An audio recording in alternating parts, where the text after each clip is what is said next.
Disclaimer. दोस्तों, ये कहानी केवल एक काल्पनिक रचना है। ये केवल लेखक के द्वारा रची गई यह एक कहानी है। इसका वास्तविक जीवन से कोई भी संबंध नहीं है। कृपया आप कहानियों को केवल मनोरंजन की दृष्टि से ही सुने, और साथ ही अगर आप इस चैनल नॉवल स्टोरी 2.6 पर पहली बार आए हैं तो चैनल को सब्सक्राइब और वीडियो को भर भर लाइक करना ना भूलें। धन्यवाद। एपिसोड 73। तुम मुझे कहाँ पर लेकर आए हो? रिया हैरानी से एक बड़े से घर को देखकर बोली। ये मेरा फार्म हाउस है और हम दोनों 7 दिनों तक यहीं पर रहने वाले हैं एक साथ, और तुम्हें 7 दिन से पहले इस घर से बाहर निकलने की परमिशन नहीं है, ना ही अब तुम अपना मोबाइल यूज कर सकती हो। इतना बोलकर एल्विस रिया का मोबाइल भी उससे ले लेता है। एल्विस की इस हरकत पर रिया चिढ़ जाती है और गुस्सा करते हुए ही बोली, तुम ये क्या कर रहे हो? मुझे मेरा मोबाइल वापस करो। नहीं, अब ये मोबाइल सीधे 7 दिन बाद ही तुम्हें मिलेगा। एल्विस ने उसके मोबाइल को स्विच ऑफ करते हुए बोला और फिर अपने साथ घर के अंदर ले जाता है। रिया को एल्विस की हरकत काफी ज्यादा बुरी लगी थी, मगर वो कुछ भी नहीं कर सकती थी। उसे इस आदमी की बात माननी ही होगी। यही सब सोचकर वो खामोश सी रह जाती है और वहीं पर लगे सोफे पर बैठ जाती है। ये क्या कर रही हो? एल्विस अजीब सा मुंह बना कर बोला। बैठ रही हूँ। अब क्या मैं बैठ भी नहीं सकती हूँ? रिया मुंह बनाकर बोली। मुझे जोरों से भूख लगी है हनी, और अब तुम जब मेरी हनी बन चुकी हो 7 दिनों के लिए, तो मैं तुम्हें अपनी हनी की तरह ही ट्रीट करूँगा। और तुम भी तो अपनी सारी जिम्मेदारी निभाने ही आई हो ना। तो जाओ किचन में और मेरे लिए कुछ अच्छा सा इंडियन खाना बना कर लाओ, तब तक मैं यहीं पर बैठा हूँ। इतना बोलकर वो आराम से सामने लगे टेबल पर अपने दोनों पैरों को रखकर आराम से बैठ जाता है और अपने दोनों हाथों को भी पीछे की तरफ फोल्ड कर लेता है। रिया बस गुस्से में घूर कर उसे देखते हुए ही रह जाती है, मगर कुछ बोल नहीं पाती, बल्कि वो उससे किचन का रास्ता पूछकर किचन में चली जाती है। दूसरी तरफ सिया दोनों बच्चों को अपने हाथ से खाना खिलाती है और खाना खिलाने के बाद वो दोनों को जल्दी ही सुला देती है और खुद भी उन दोनों के पास ही सो जाती है।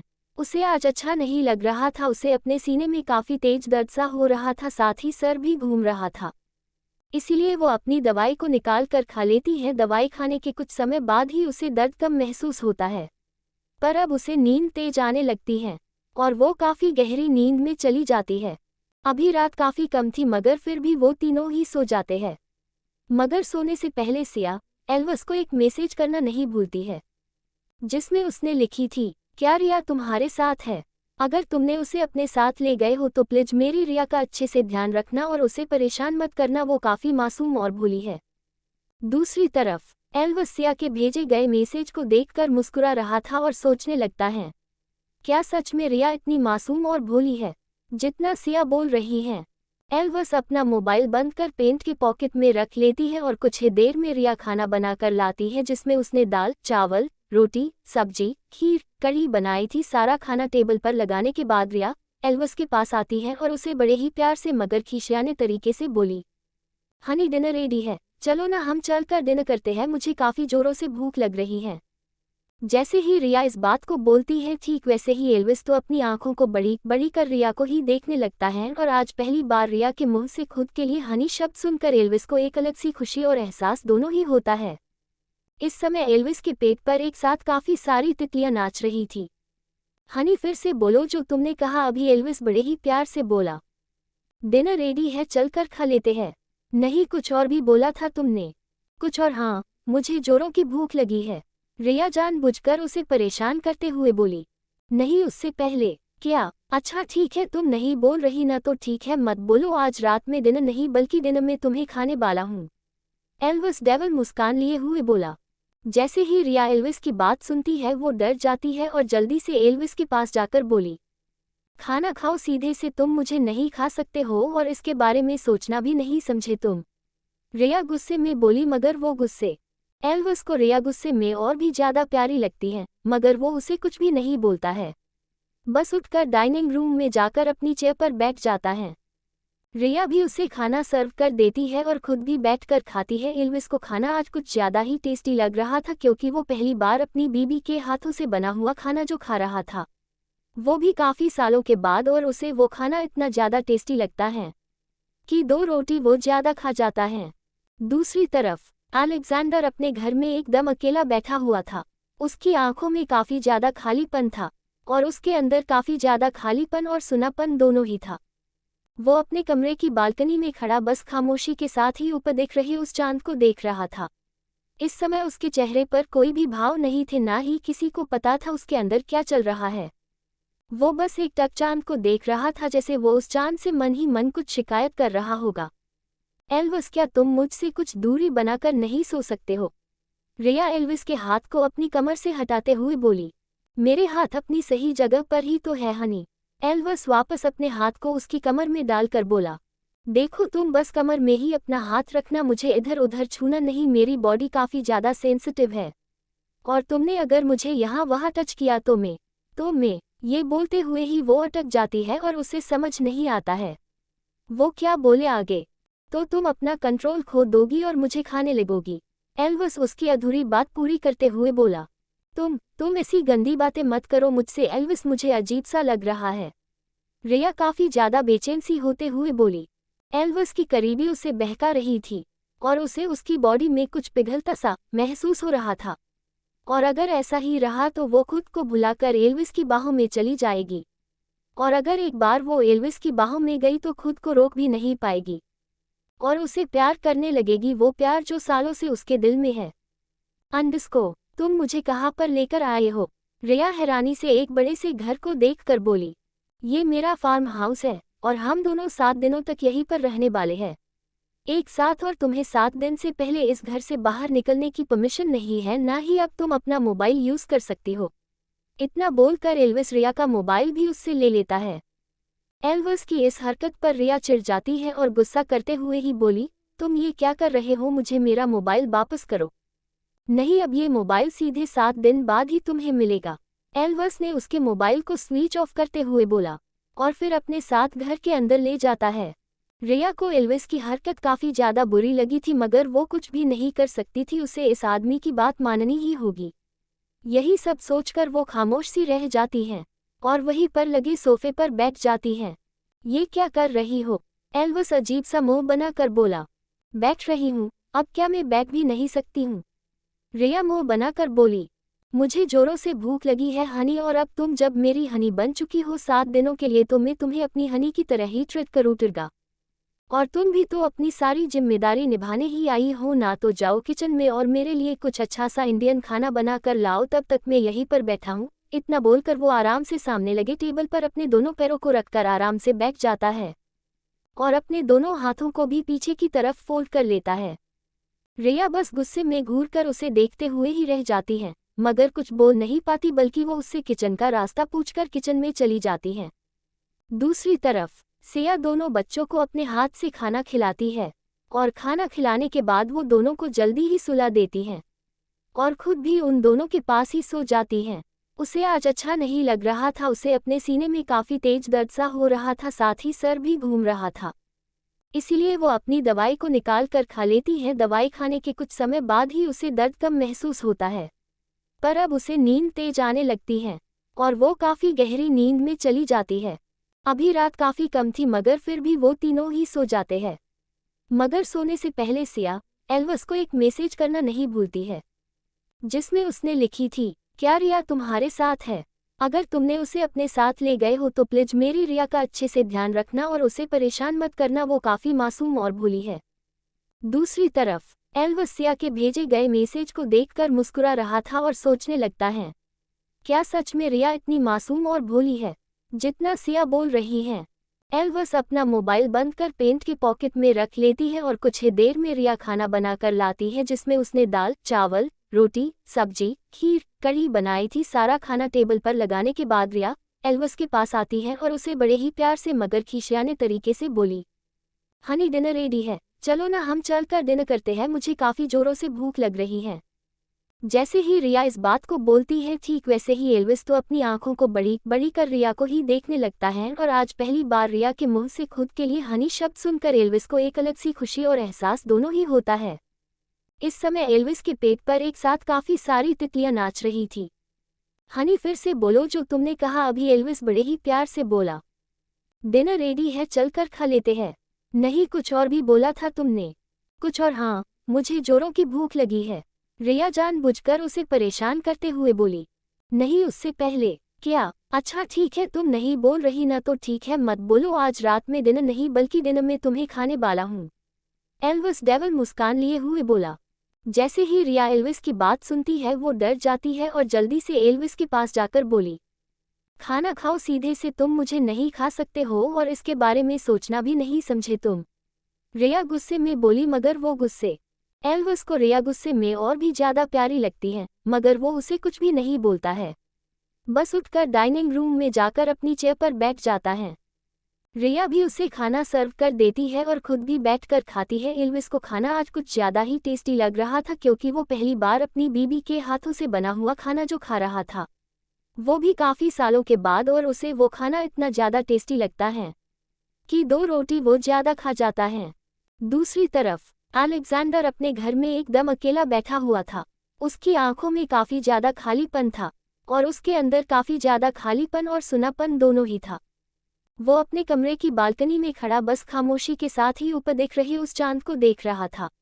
इस समय उसके चेहरे पर कोई भी भाव नहीं थे, ना ही किसी को पता था उसके अंदर क्या चल रहा है। वो बस एक टक चांद को देख रहा था, जैसे वो उस चांद से मन ही मन कुछ शिकायत कर रहा होगा। एल्विस, क्या तुम मुझसे कुछ दूरी बनाकर नहीं सो सकते हो?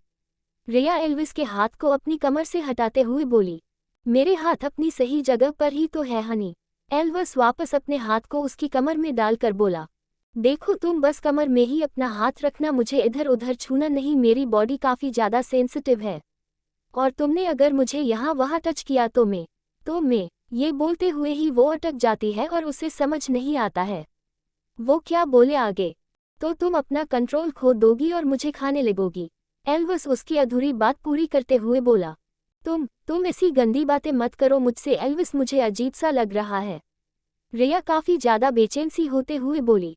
एल्विस की करीबी उसे बहका रही थी और उसे उसकी बॉडी में कुछ पिघलता सा महसूस हो रहा था, और अगर ऐसा ही रहा तो वो खुद को भुलाकर एल्विस की बाहों में चली जाएगी, और अगर एक बार वो एल्विस की बाहों में गई तो खुद को रोक भी नहीं पाएगी और उसे प्यार करने लगेगी, वो प्यार जो सालों से उसके दिल में है। एपिसोड 74। एल्विस, क्या तुम मुझसे कुछ दूरी बनाकर नहीं सो सकते हो? रिया एल्विस के हाथ को अपनी कमर से हटाते हुए बोली। मेरे हाथ अपनी सही जगह पर ही तो है हनी। एल्विस वापस अपने हाथ को उसकी कमर में डालकर बोला। देखो, तुम बस कमर में ही अपना हाथ रखना, मुझे इधर उधर छूना नहीं, मेरी बॉडी काफी ज्यादा सेंसिटिव है और तुमने अगर मुझे यहाँ वहाँ टच किया तो मैं ये बोलते हुए ही वो अटक जाती है और उसे समझ नहीं आता है वो क्या बोले आगे। तो तुम अपना कंट्रोल खो दोगी और मुझे खाने लगोगी। एल्विस उसकी अधूरी बात पूरी करते हुए बोला। तुम ऐसी गंदी बातें मत करो मुझसे एल्विस, मुझे अजीब सा लग रहा है।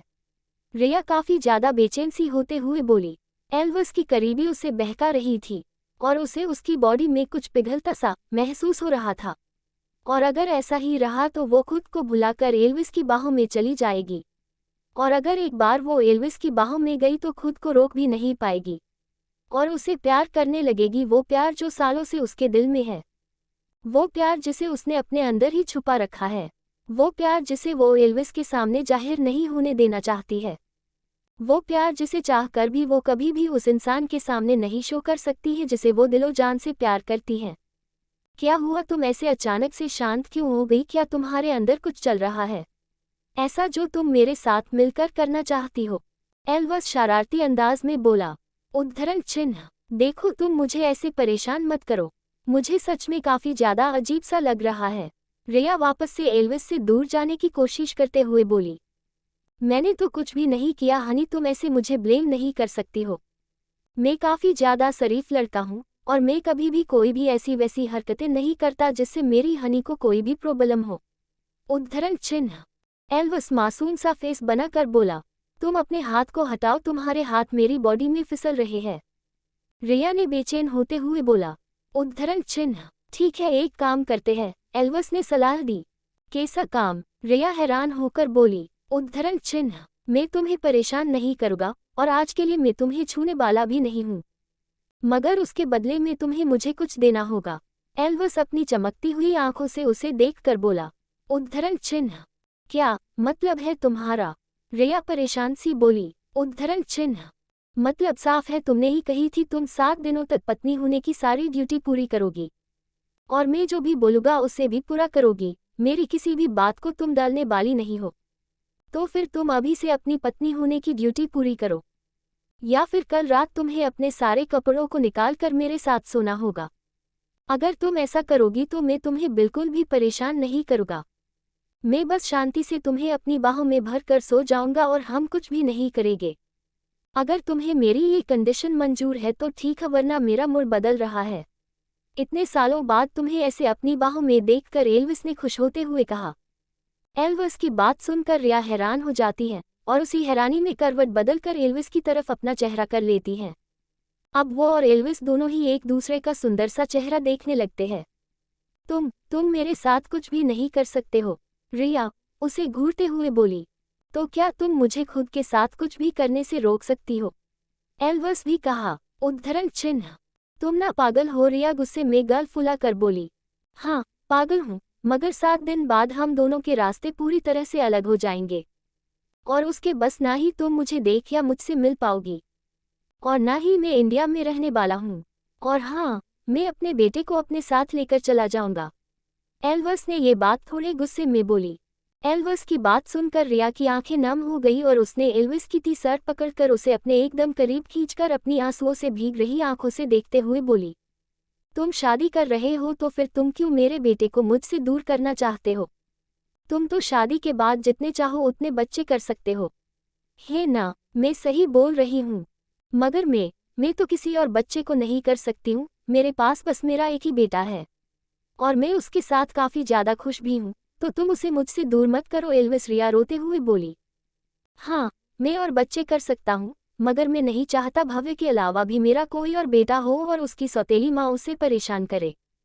इसीलिए मैं कोई और बच्चा नहीं करने वाला हूँ। इसीलिए तुम मुझे मेरे बेटे को लौटा सकती हो। एल्विस ने भी रिया की आंखों में ही देख कर बोला। उद्धरण चिन्ह। एल्विस की बात सुनकर रिया कुछ भी नहीं बोलती है। वो बस आंसुओं से भीगी हुई नजरों के साथ ही एल्विस को कुछ पल देखते रहती है। फिर धीरे से वो खुद ही अपना चेहरा एल्विस के सीने में रख देती है और अपनी आंखों को बंद कर लेती है। अब एल्विस भी उसे छेड़ता नहीं है, ना ही परेशान करने की कोशिश करता हूँ, बल्कि वो दोनों ही एक दूसरे को हक कर सो जाते हैं। इस रात इन दोनों के बीच में कुछ भी नहीं होता है। वो दोनों बस एक दूसरे को हक कर शांति से सोए हुए होते हैं।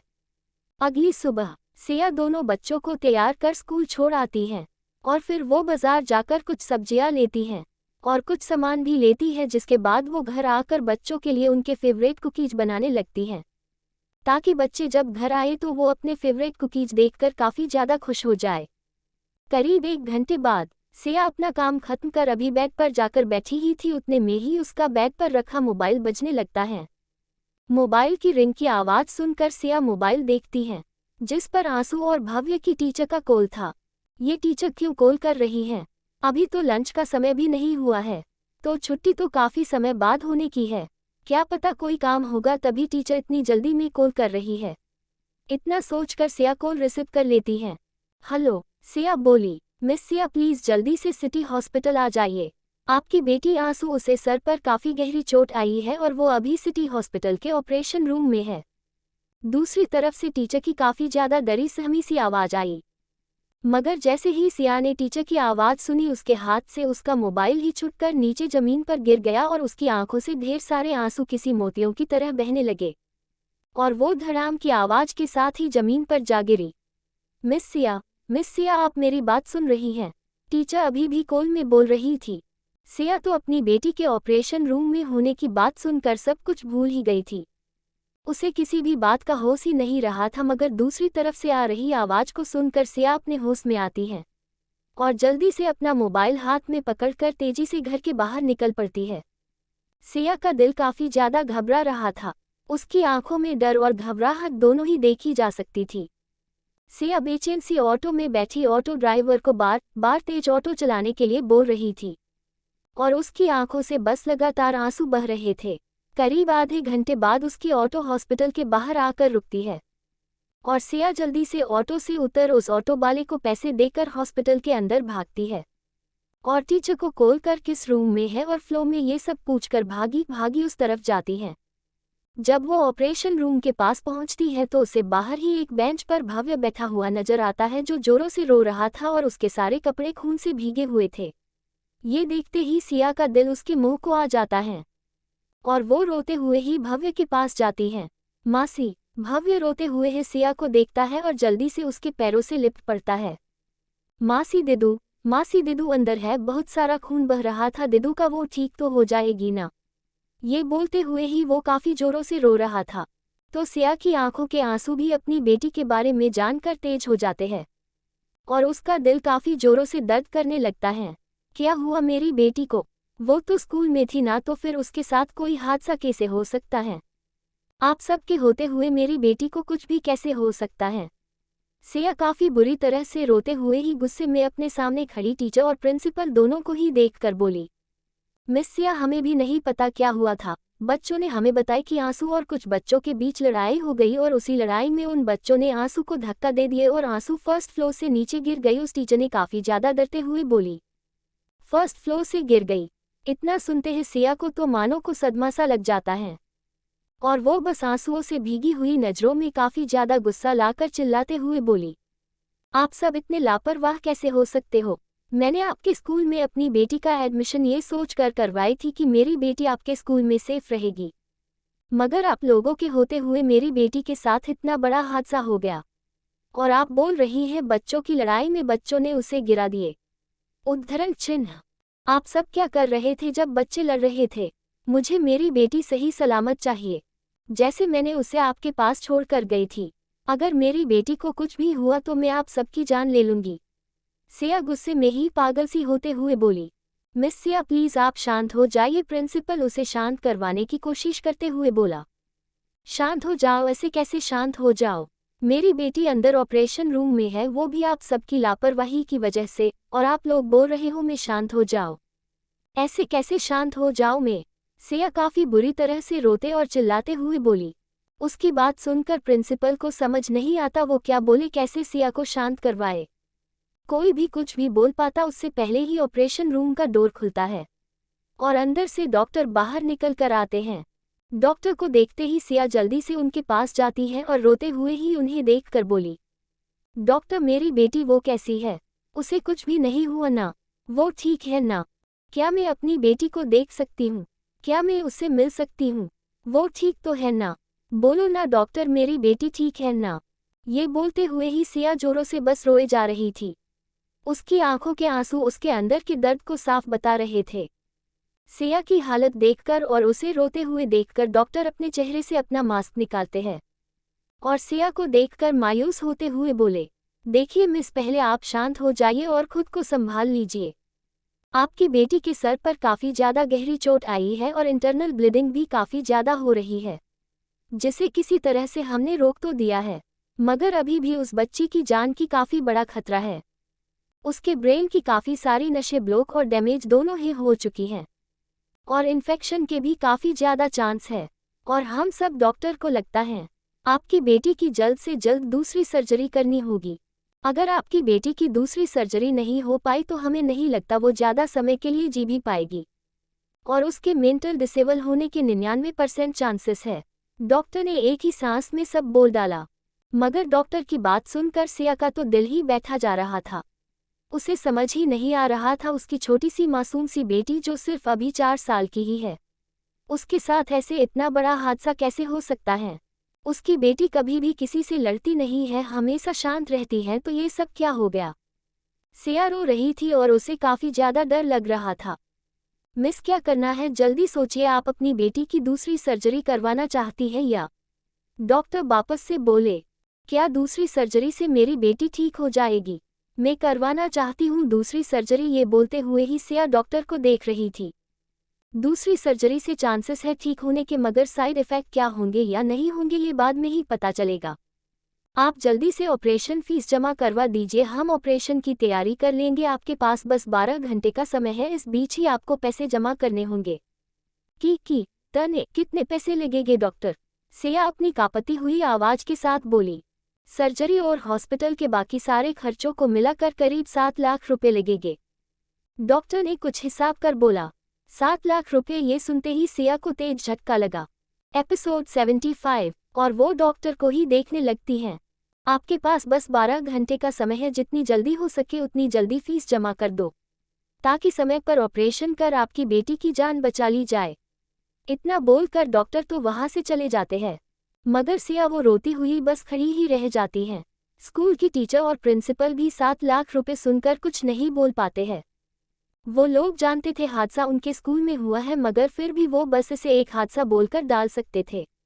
उन्हें इतने सारे पैसे देने की कोई भी जरूरत नहीं थी। सिया बस खड़ी सोच रही थी वो इतने सारे पैसे कैसे और कहां से लाएगी। तो उसे सोच में गुम देखकर प्रिंसिपल और टीचर दोनों ही वहां से गायब हो जाते हैं और अब वहां पर सिर्फ भव्य और सिया ही रह जाते हैं। मासी, क्या हुआ दिदू को? क्या हम दिदू से मिलने जा सकते हैं? भव्य अपनी मासूम सी आवाज में ही सिया के पास आकर उसके एक हाथ को पकड़कर आंसू भरी नजरों से ही उसे देखते हुए बोला। भव्य की आवाज से सिया होश में आती है और झुककर भव्य को अपने सीने से लगाकर वापस से रोने लगती है। काफी देर वैसे ही रो लेने के बाद जब सिया को समझ आता है ये समय रोने का नहीं है बल्कि पैसों का इंतजाम करने का है, ये याद आते ही वो धीरे से भव्य से अलग होती है और वहीं पर हॉस्पिटल बेंच पर बैठ सोचने लगती है। उसके पास तो इतने पैसे हैं ही नहीं, तो फिर वो इतने सारे पैसे कहाँ से लाएगी? उसने और रिया दोनों ने ही अपनी सारी सेविंग दोनों बच्चों के स्कूल फीस में खर्च कर दी है। अब वो कहाँ से लाएगी इतने सारे पैसे? ये सोच कर ही उसका सिर दुखे जा रहा था। उसे बिल्कुल भी समझ नहीं आ रहा था वो करे तो क्या करे, किसके पास जाए और किससे मदद मांगे। काफ़ी देर तक सोचने के बाद वो अपना मोबाइल निकालती है और उसमें कॉन्टैक्ट लिस्ट निकाल कर देखने लगती है कौन उसकी मदद कर सकता है। सिया को सबसे ऊपर एल्विस का नंबर दिखता है, फिर रिया का। क्या मेरा इन दोनों को कॉल करना सही होगा? एल्विस मेरी मदद कर सकता है, वो मुझे पैसे दे सकता है, उसके लिए 7 लाख कोई बड़ी बात नहीं है। वो जरूर मुझे पैसे दे सकता है, मगर क्या उससे पैसे मांगना सही होगा? ये सोचते हुए सिया को समझ नहीं आता वो उसे कॉल करे या नहीं करे। कुछ दी और सोचने के बाद वो एल्विस का नंबर डायल कर देती है, मगर नंबर डायल करते ही दूसरी तरफ से आवाज आती, this number is a dial switched off, please try again later. जिस व्यक्ति से आप संपर्क करना चाहते हैं उनका नंबर इस समय बंद है, कृपया दोबारा कोशिश करें। इस बात को सुनकर सिया वापस से कॉल मिलाती है, मगर इस बार फिर से उसका मोबाइल बंद बताता है। वो काफी बार ट्राई करती है मगर हर बार उसका नंबर बंद ही बता रहा था। थक हार कर वो रिया को ही कॉल लगा देती है, मगर उसका भी नंबर बंद ही बता रहा था, जिस कारण अब उसे और टेंशन होने लगती है। उसे समझ नहीं आता अब वो क्या करे, किसके पास जाए, किससे मदद मांगे। वो बस अपने दोनों हाथों में अपने चेहरे को भरे रोए जा रही थी और भव्य बस चुपचाप उसे रोते और परेशान होते हुए देखे जा रहा था। वो नन्हा सा बच्चा कर भी क्या सकता था, वैसे भी वो तो अभी ठीक से 4 साल का भी पूरा नहीं हुआ था। सिया काफी देर तक रोते रहती है और बार बार अपने अकाउंट को चेक कर रही थी, जिस पर महज कुछ 5,000 रुपये थे। ये बहुत ही ज्यादा कम थे। सिया अभी दुखी हो ही रही थी, उतने में उसके मोबाइल में रश्मि का कॉल आता है, जिसे देखते ही सिया की आंखों में एक उम्मीद जाग जाती है और वो जल्दी से कॉल उठा लेती है। हेलो सिया, कहाँ है तू? तुझे पता है तेरे लिए एक गुड न्यूज है। फाइनली मैंने अपने लिए इंस्टॉलमेंट में एक अपार्टमेंट ले ही लिया, जो काफ़ी ज़्यादा बड़ा तो नहीं मगर काफ़ी ज़्यादा छोटा भी नहीं है। मैंने राहुल को भी कॉल किया है और उसे आने के लिए कहा है। मैं अपने अपार्टमेंट में एक वास्तु पूजा करने जा रही हूँ, तू जल्दी से आ जाना। दूसरी तरफ से रश्मि ने बिना रुके ही सब कुछ एक ही बार में बोल डाली। मैं नहीं आ सकती रश्मि, सॉरी, सिया ने अपनी भारी सी रोनी आवाज में बोली। सिया तू ठीक तो है ना? सिया ये बोलते हुए रश्मि परेशान सी हो जाती है। नहीं, मैं ठीक नहीं हूँ रश्मि, मेरी बेटी स्कूल के फर्स्ट फ्लोर से नीचे गिर गई है। उसके सर पे काफ़ी गहरी चोट आई है, डॉक्टर ने उसकी एक सर्जरी कर दी है, मगर एक और सर्जरी करनी होगी, नहीं तो मेरी बेटी कभी भी नॉर्मल इंसान की तरह नहीं जी पाएगी। सिया रोते हुए ही सारी बात रश्मि को बता देती है। सारी बात को सुनने के बाद रश्मि भी परेशान सी हो जाती है और अपने भी भारी हो चुके गले के साथ ही बोली, इतनी बड़ी बात हो गई और तूने मुझे बताई तक नहीं? क्या मैं तेरी दोस्त नहीं जो इतने बड़े मुसीबत के समय में तूने मुझे याद तक नहीं किया? मैं और राहुल अभी तेरे पास आ रहे हैं, तू बिल्कुल भी घबराना नहीं। ये बोलते हुए ही रश्मि कॉल रख देती है। तो सिया उसे अब थोड़ी हिम्मत मिलती है, मगर हिम्मत से कुछ भी नहीं होने वाला था। उसे अभी भी पैसे चाहिए थे, मगर कहाँ से आएंगे पैसे उसे कुछ भी नहीं पता था। उसके लिए उसकी बेटी ही उसकी पूरी दुनिया थी और अगर आंसू को कुछ भी हो जाता तो सिया भी जिंदा नहीं रहने वाली थी। एक बार फिर से कॉन्टैक्ट लिस्ट चेक करने के बाद उसे होटल के मैनेजर का नंबर दिखता है, जिसे देखकर सिया मैनेजर से मदद लेने का सोचती है। इसी उम्मीद में वो मैनेजर को कॉल लगा देती है। कुछ घंटे के बाद ही कॉल उठा लिया जाता है। हेलो सर, मैं सिया बोल रही हूँ, सिया ने अपने भारी गले के बोली। सिया, ये तुम्हारी आवाज़ को क्या हो गया? और बोलो, तुमने किस लिए कॉल किया है? मैनेजर ने पोलाइट होते हुए बोला। सर, मेरी बेटी हॉस्पिटल में है और उसके इलाज के लिए मुझे 7 लाख रुपयों की ज़रूरत है। प्लीज़ सर, मेरी मदद कर दीजिए। मैं आपके सारे पैसे लौटा दूंगी बाद में, मगर अभी मुझे पैसों की सच में ज़रूरत है, सिया ने लगभग रोते हुए ही बोली। सिया की बात सुनकर मैनेजर कुछ पल शांत हो जाता है, फिर धीरे से मुंह खोलकर बोला, सिया, आई कैन अंडरस्टैंड, पर मेरे पास अभी इतने पैसे नहीं है।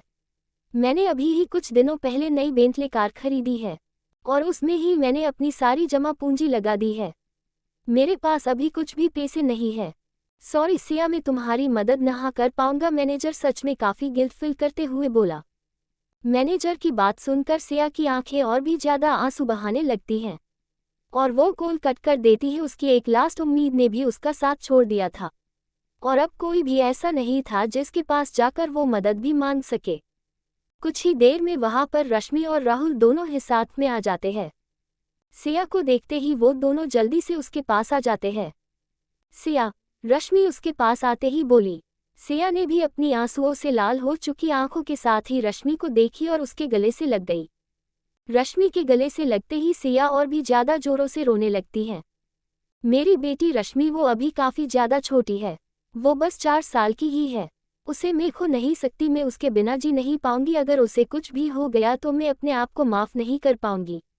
ये बोलते हुए ही वो जोरों से बस रोए जा रही थी। शांत हो जा सिया, ऐसे रोने से कुछ भी नहीं होगा, तू खुद को संभाल, हम हैं ना, हम सब मिलकर कहीं ना कहीं से पैसों का जुगाड़ कर लेंगे, तू फिक्र मत कर। ये बोलते हुए ही भी सिया को शांत करने की कोशिश कर रही थी। मेरे पास ज़्यादा तो नहीं मगर करीब 50,000 की सेविंग है और मैं अपने दोस्तों से भी मांगने की कोशिश करता हूँ और हम अपने साथ काम करने वाले अपने दोस्तों से भी बात करते हैं। मुझे उम्मीद है वो सब हमारी थोड़ी बहुत मदद तो कर दी देंगे। राहुल ने भी सिया को शांत करवाते हुए बोला। मुझे तो समझ नहीं आ रहा है, एक स्कूल इतनी बड़ी लापरवाही कैसे दिखा सकता है और स्कूल का कोई भी यहाँ पर दिख क्यों नहीं रहा? हादसा उनके स्कूल में हुआ है तो स्कूल को इसकी रिस्पॉन्सिबिलिटी लेनी चाहिए, कोई स्कूल वाले ऐसे भाग कैसे सकते हैं? रश्मि ने काफ़ी गुस्से में ही ये बात बोली। वो लोग चले गए। जैसे ही उन्होंने सुना 7 लाख रुपए लगने वाले हैं, ठीक वैसे ही वो लोग यहाँ से चले गए। सिया रोते हुए ही बोली, ये लोग ऐसा कैसे कर सकते हैं? हम इनके ऊपर केस करेंगे, इन लोगों को कोर्ट तक लेकर जाएंगे, छोड़ेंगे नहीं हम इन्हें। ये लोग इतने बड़े लापरवाह कैसे हो सकते हैं?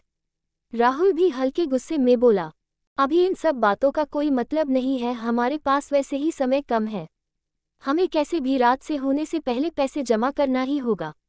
रश्मि राहुल को देखकर बोली, हाँ एक काम करते हैं, मैं होटल जाता हूँ और हमारे जितने भी दोस्त हैं उन सब के पास जाकर उन्हें सारी बात बताते हैं और सबसे मदद मांगते हैं। मुझे लगता है अगर सारे ही लोग मिलकर थोड़ा सा भी सपोर्ट दिखाते हैं तो हम थोड़े बहुत पैसे जमा कर लेंगे। इतना बोलकर राहुल वहां से जाने लगता है, मगर जाते हुए ही वो रुक जाता है और भव्य को देखता है। वो बेंच पर बैठा मासूमियत के साथ सबकी बातों को सुन रहा था। सिया, क्या मैं तुम्हारे बेटे को अपने साथ ले जाऊं? मैं इसका अच्छे से ध्यान रख लूंगा, तुम अभी इसका ध्यान नहीं रख पाओगी, राहुल सिया को देखते हुए बोला। नहीं राहुल, मैं अपने बेटे का ध्यान रख लूंगी, तुम फिक्र मत करो। सिया भव्य को खुद से दूर नहीं कर सकती थी, न ही वो किसी और को भव्य को दे सकती थी। ऐसा नहीं जो उसे अपने इन दोनों दोस्तों पर भरोसा नहीं था। उसके ये दोनों दोस्त भी रिया की तरह ही थे, जिन पर वो आंखें बंद कर भरोसा कर सकती थी, मगर फिर भी वो अभी भव्य को खुद से दूर नहीं करना चाहती थी, इसलिए वो राहुल को मना कर देती हैं। सिया, आई यो शो, तुम ध्यान रख लोगी अपने बेटे का? राहुल वापस से बोला। हाँ मैं रख लूंगी ध्यान, इतना बोलकर वो भव्य को अपने सीने से लगा लेती हैं। सिया तू फिक्र मत कर, मैं भी अपने दोस्तों और रिश्तेदारों से मदद मांगने की पूरी कोशिश करती हूँ और शाम तक पैसे जमा हो जाए इसके लिए कोशिश करते हैं, तू अपना ध्यान रखना। इतना बोलकर रश्मि भी राहुल के साथ ही चली जाती है। एपिसोड 76। शाम के 6 बज चुके थे मगर अभी तक पैसों का कोई जुगाड़ नहीं हो पाया था। रश्मि और राहुल ने अपनी तरफ से पूरी कोशिश की और अपने साथ काम करने वाले सारे ही कलीग से मदद मांगी, जिस कारण जिससे जितना बन पड़ा उसने उतनी मदद की। किसी ने 2000 रुपये तो किसी ने 5000 रुपये, जिससे जितना बन सकता था उतनी मदद की। होटल के मैनेजर ने भी 50,000 की मदद की और सभी के पैसे मिलाकर कुछ 1.5 लाख से ऊपर हुए, जो कम ही नहीं बल्कि काफ़ी ज़्यादा कम थे। सिया डॉक्टर के दिए गए 12 में से 8 घंटे निकल चुके थे, मगर पैसे जमा नहीं हो पाए थे। सिया अब काफ़ी ज़्यादा डर गई थी, इतना कि उसका बीपी कम ज़्यादा हो गया और उसे हॉस्पिटल में एडमिट करने की नौबत आ गई। मगर फिर भी उसने अपनी परवाह ना करते हुए उम्मीद कर रही थी कहीं कोई आए और उसकी कर दे। सिया को अब बस एक ही इंसान से उम्मीद थी और वो था एल्विस, जिसे वो वापस से बार बार कॉल लगा रही थी, मगर फिर भी उसका कॉल लग ही नहीं रहा था, जिस कारण से सिया को बिल्कुल भी समझ नहीं आता वो क्या करे, किसके पास जाए। ये सोचकर ही वो काफ़ी रो रही थी। तभी अचानक से उसके दिमाग में एक आदमी का नाम और आता है। उस नाम को याद करते ही सिया का दिल जोरों से धड़क उठता है।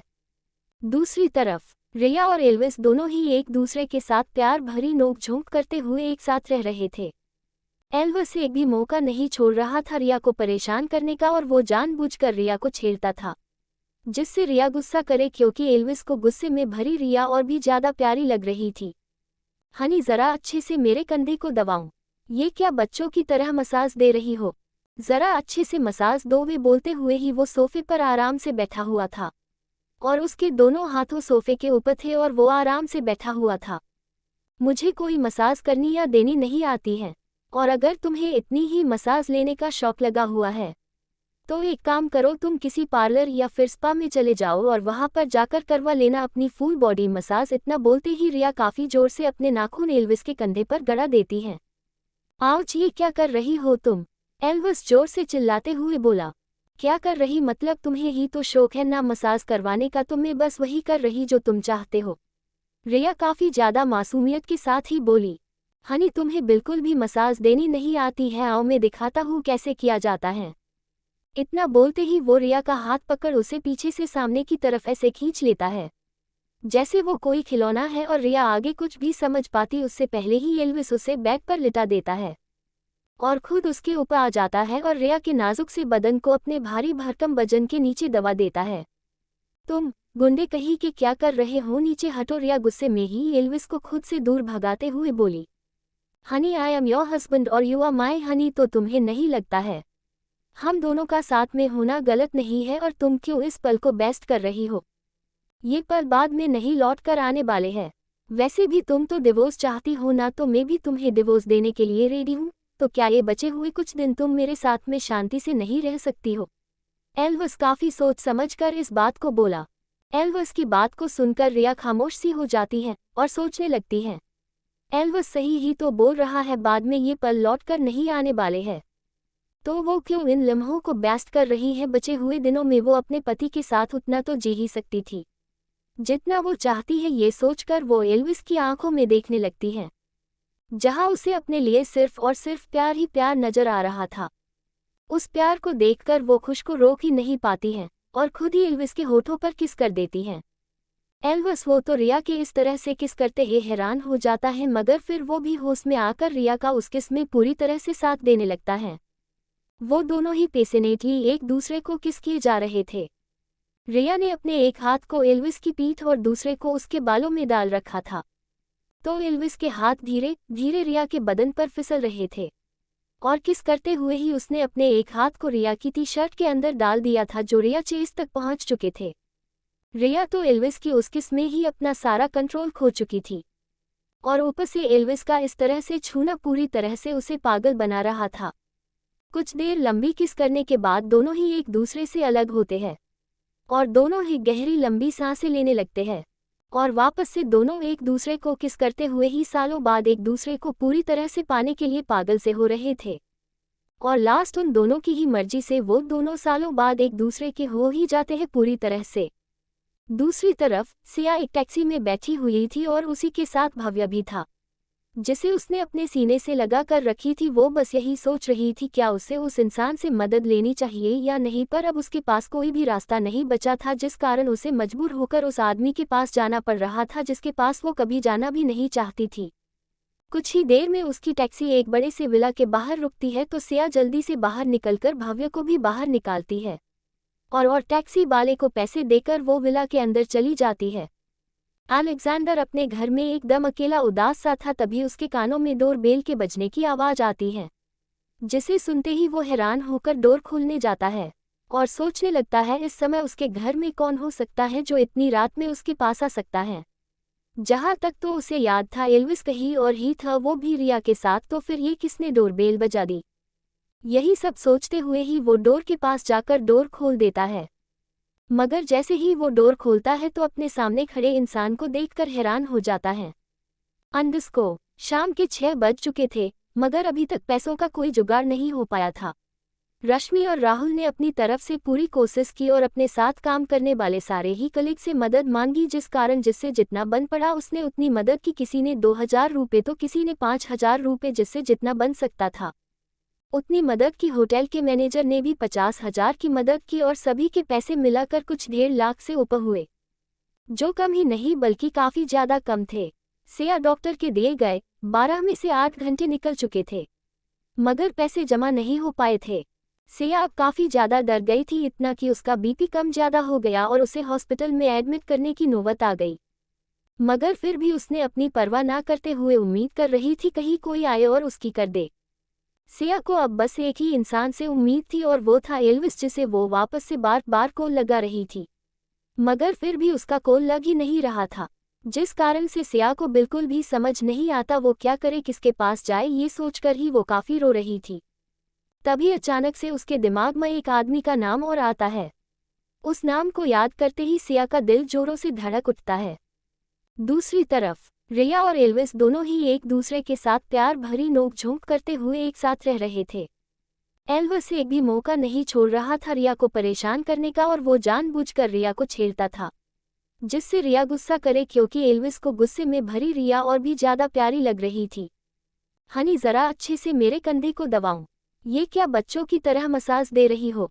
ज़रा अच्छे से मसाज दो। वे बोलते हुए ही वो सोफे पर आराम से बैठा हुआ था और उसके दोनों हाथों सोफे के ऊपर थे और वो आराम से बैठा हुआ था।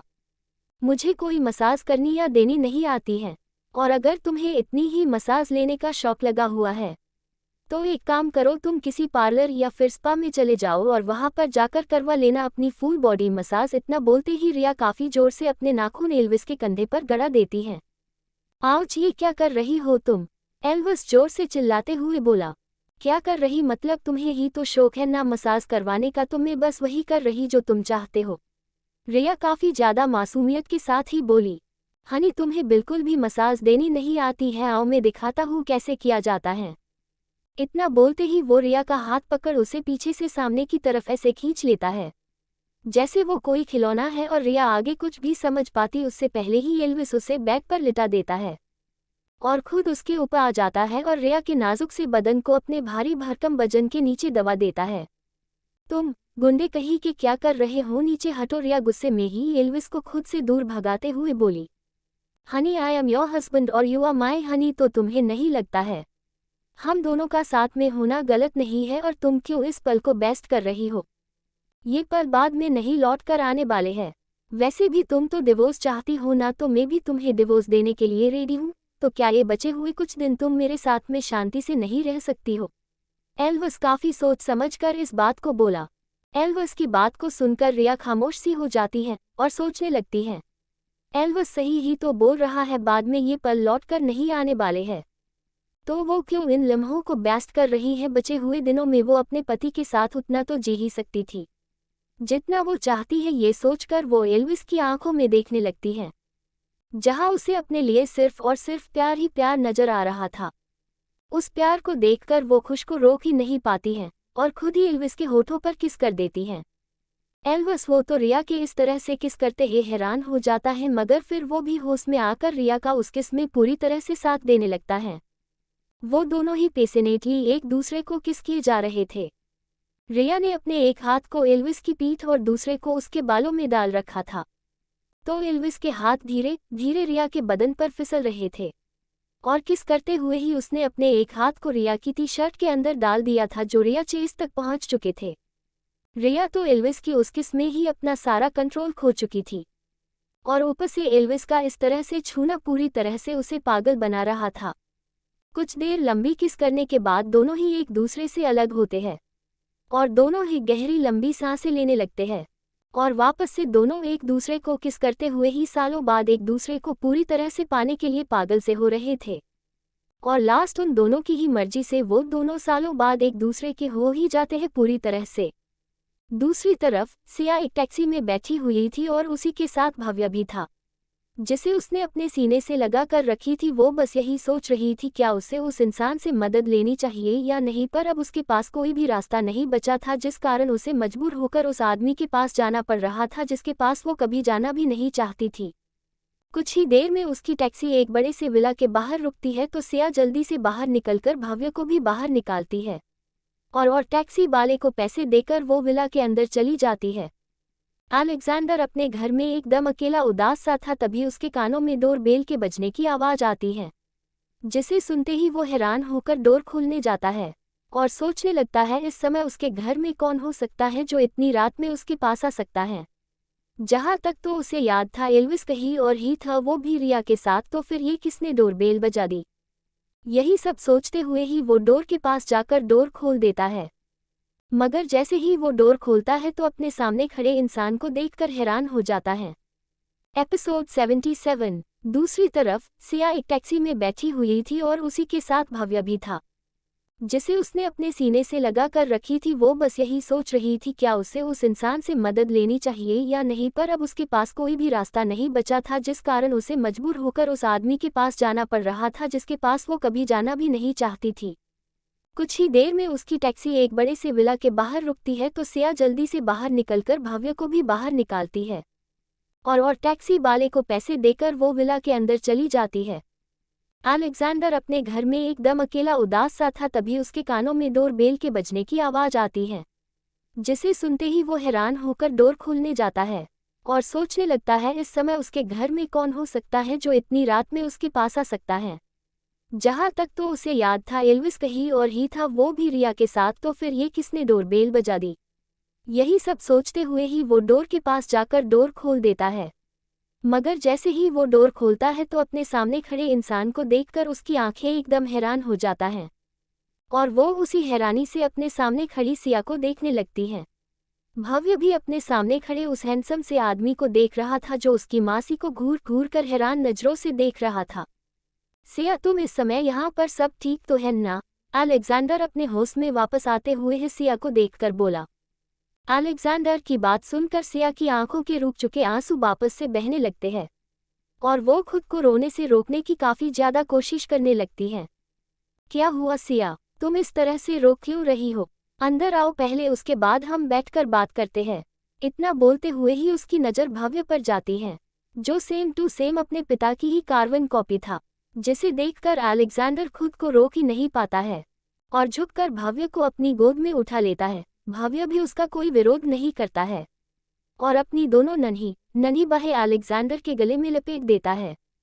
अंदर आओ, अलेक्जेंडर वापस से सिया को देखकर बोला और दरवाजे से साइड हट गया, जिसके बाद सिया अंदर आई तो अलेक्जेंडर ने डोर बंद कर दिया और भव्य के साथ जाकर सोफे पर बैठ गया। अलेक्जेंडर ध्यान से सिया को देखने लगता है, जिसकी दोनों आंखें ना ही सूजी हुई थी बल्कि रोने की वजह से लाल हो गई थी। उसकी हालत भी कुछ खास नहीं लग रही थी और उसे वैसे देखकर अलेक्जेंडर थोड़ा सा परेशान हो जाता है, पर अपने चेहरे से कुछ भी जाहिर नहीं होने दे सकता है। क्या हुआ, बोलो सिया? अलेक्जेंडर वापस से बोला। सिया अपनी नम हो चुकी आंखों को उठाकर अलेक्जेंडर की तरफ देखती है और धीरे से रोते हुए ही बोली, मेरी बेटी स्कूल के टेरेस से गिर गई। उसके सर पर काफ़ी गहरी चोट आई है, डॉक्टर ने उसकी सर्जरी कर दी है, मगर वो सर्जरी के काफ़ी सारे साइड इफ़ेक्ट्स हो सकते हैं, जिससे मेरी बेटी मेंटल डिसेबल हो सकती है और डॉक्टर का कहना है ऐसे में वो 1 साल से ज़्यादा नहीं जी पाएगी। इसीलिए डॉक्टर ने उसकी दूसरी सर्जरी के लिए बोला है और डॉक्टर ने सिर्फ 12 घंटे का ही समय दिए थे, जिसमें से आधे से भी ज़्यादा समय निकल चुका है और अब मेरे पास ज़्यादा समय नहीं बचा है। ऑपरेशन के लिए मुझे 7 लाख रुपयों की ज़रूरत है। ये बोलते हुए ही सिया रो भी रही थी। अलेक्जेंडर उसकी सारी बातों को अच्छी तरह से सुनता है और वो बस सिया को खामोशी से देखते रहता है। तो तुम मुझसे क्या चाहती हो? अलेक्जेंडर एकदम शांत लहजे में काफी देर शांत रहने के बाद बोला, उद्धरण चिन्ह, क्या तुम मुझे पैसे दे सकते हो? ये इतने से शब्द बोलने में ही सिया का काफी ज्यादा मेहनत लगती है। उसके मुंह से ये कुछ शब्द ही बड़ी मुश्किल से निकल पाते हैं। मुझे अपनी बेटी की सर्जरी के लिए 7 लाख रुपयों की जरूरत है और मेरे पास बिल्कुल भी पैसे नहीं है। प्लीज मेरी मदद कर दो। मेरी बेटी अभी सिर्फ 4 साल की ही है और उसके अलावा मेरा कोई भी नहीं है। मेरी बेटी को बच्चा लो, प्लीज मुझे सर्जरी के लिए पैसे दे दो। मुझे पता है तुम्हारे लिए 7 लाख रुपए कोई भी बड़ी बात नहीं है, प्लीज मुझे पैसे दे दो। सिया रोते हुए ही बोली। अलेक्जेंडर उसकी बात सुनकर एकदम खामोश सा होता है और उसके चेहरे पर प्लेन एक्सप्रेशन होते हैं। ठीक है, मैं तुम्हें पैसे दे सकता हूँ, बदले में तुम मुझे क्या दोगी? अलेक्जेंडर साफ शब्दों में बोला। उद्धरण चिन्ह। अलेक्जेंडर की बात सुनकर सिया उसे हैरानी से देखने लगती है। क्या ये इंसान उसकी मदद करने के लिए तैयार है मगर बदले में इसे उससे कुछ चाहिए? क्या ऐसे समय में अलेक्जेंडर का उससे किसी भी तरह का सौदा करना सही होगा? नहीं ना, जबकि उसे तो सिया की मदद कर देनी चाहिए थी। बिकॉज वो एक काफ़ी अमीर इंसान था जिसके लिए 7 लाख क्या 7 करोड़ भी कोई बड़ी बात नहीं थी। मगर वो इतने से पैसों के लिए सिया से सौदा करना चाहता था, मगर किस तरह का सौदा? तुम्हारा मतलब क्या है? मेरे पास कुछ भी ऐसा नहीं है जो मैं तुम्हें दे सकूं। मैं काफ़ी ज़्यादा गरीब हूँ और मेरे पास सच में कुछ भी ऐसा नहीं है जो तुम मुझसे ले सको या मैं तुम्हें दे सकूं। उद्धरण चिन्ह। सिया ने रोते हुए ही कही, कुछ है जो तुम मुझे दे सकती हो सिया? अगर जो मैं चाहता हूँ तुम वो मुझे दे दो तो मैं वादा करता हूँ मैं तुम्हारी बेटी को कुछ भी नहीं होने दूंगा।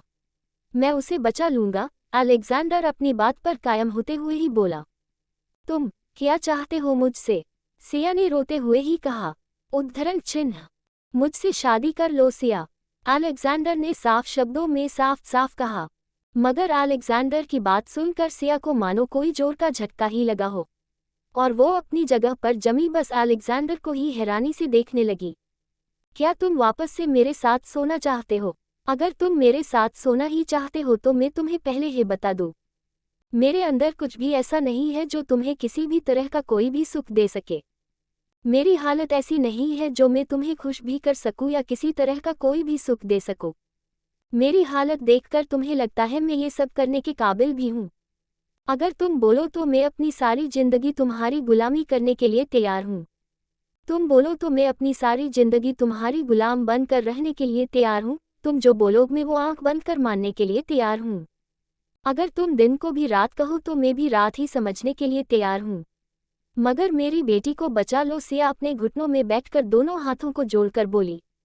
नहीं, मुझे तुम्हें अपना गुलाम नहीं बनाना है, न ही अपनी गुलामी करवानी है। मैं बस इतना चाहता हूँ, तुम मुझसे शादी को लो।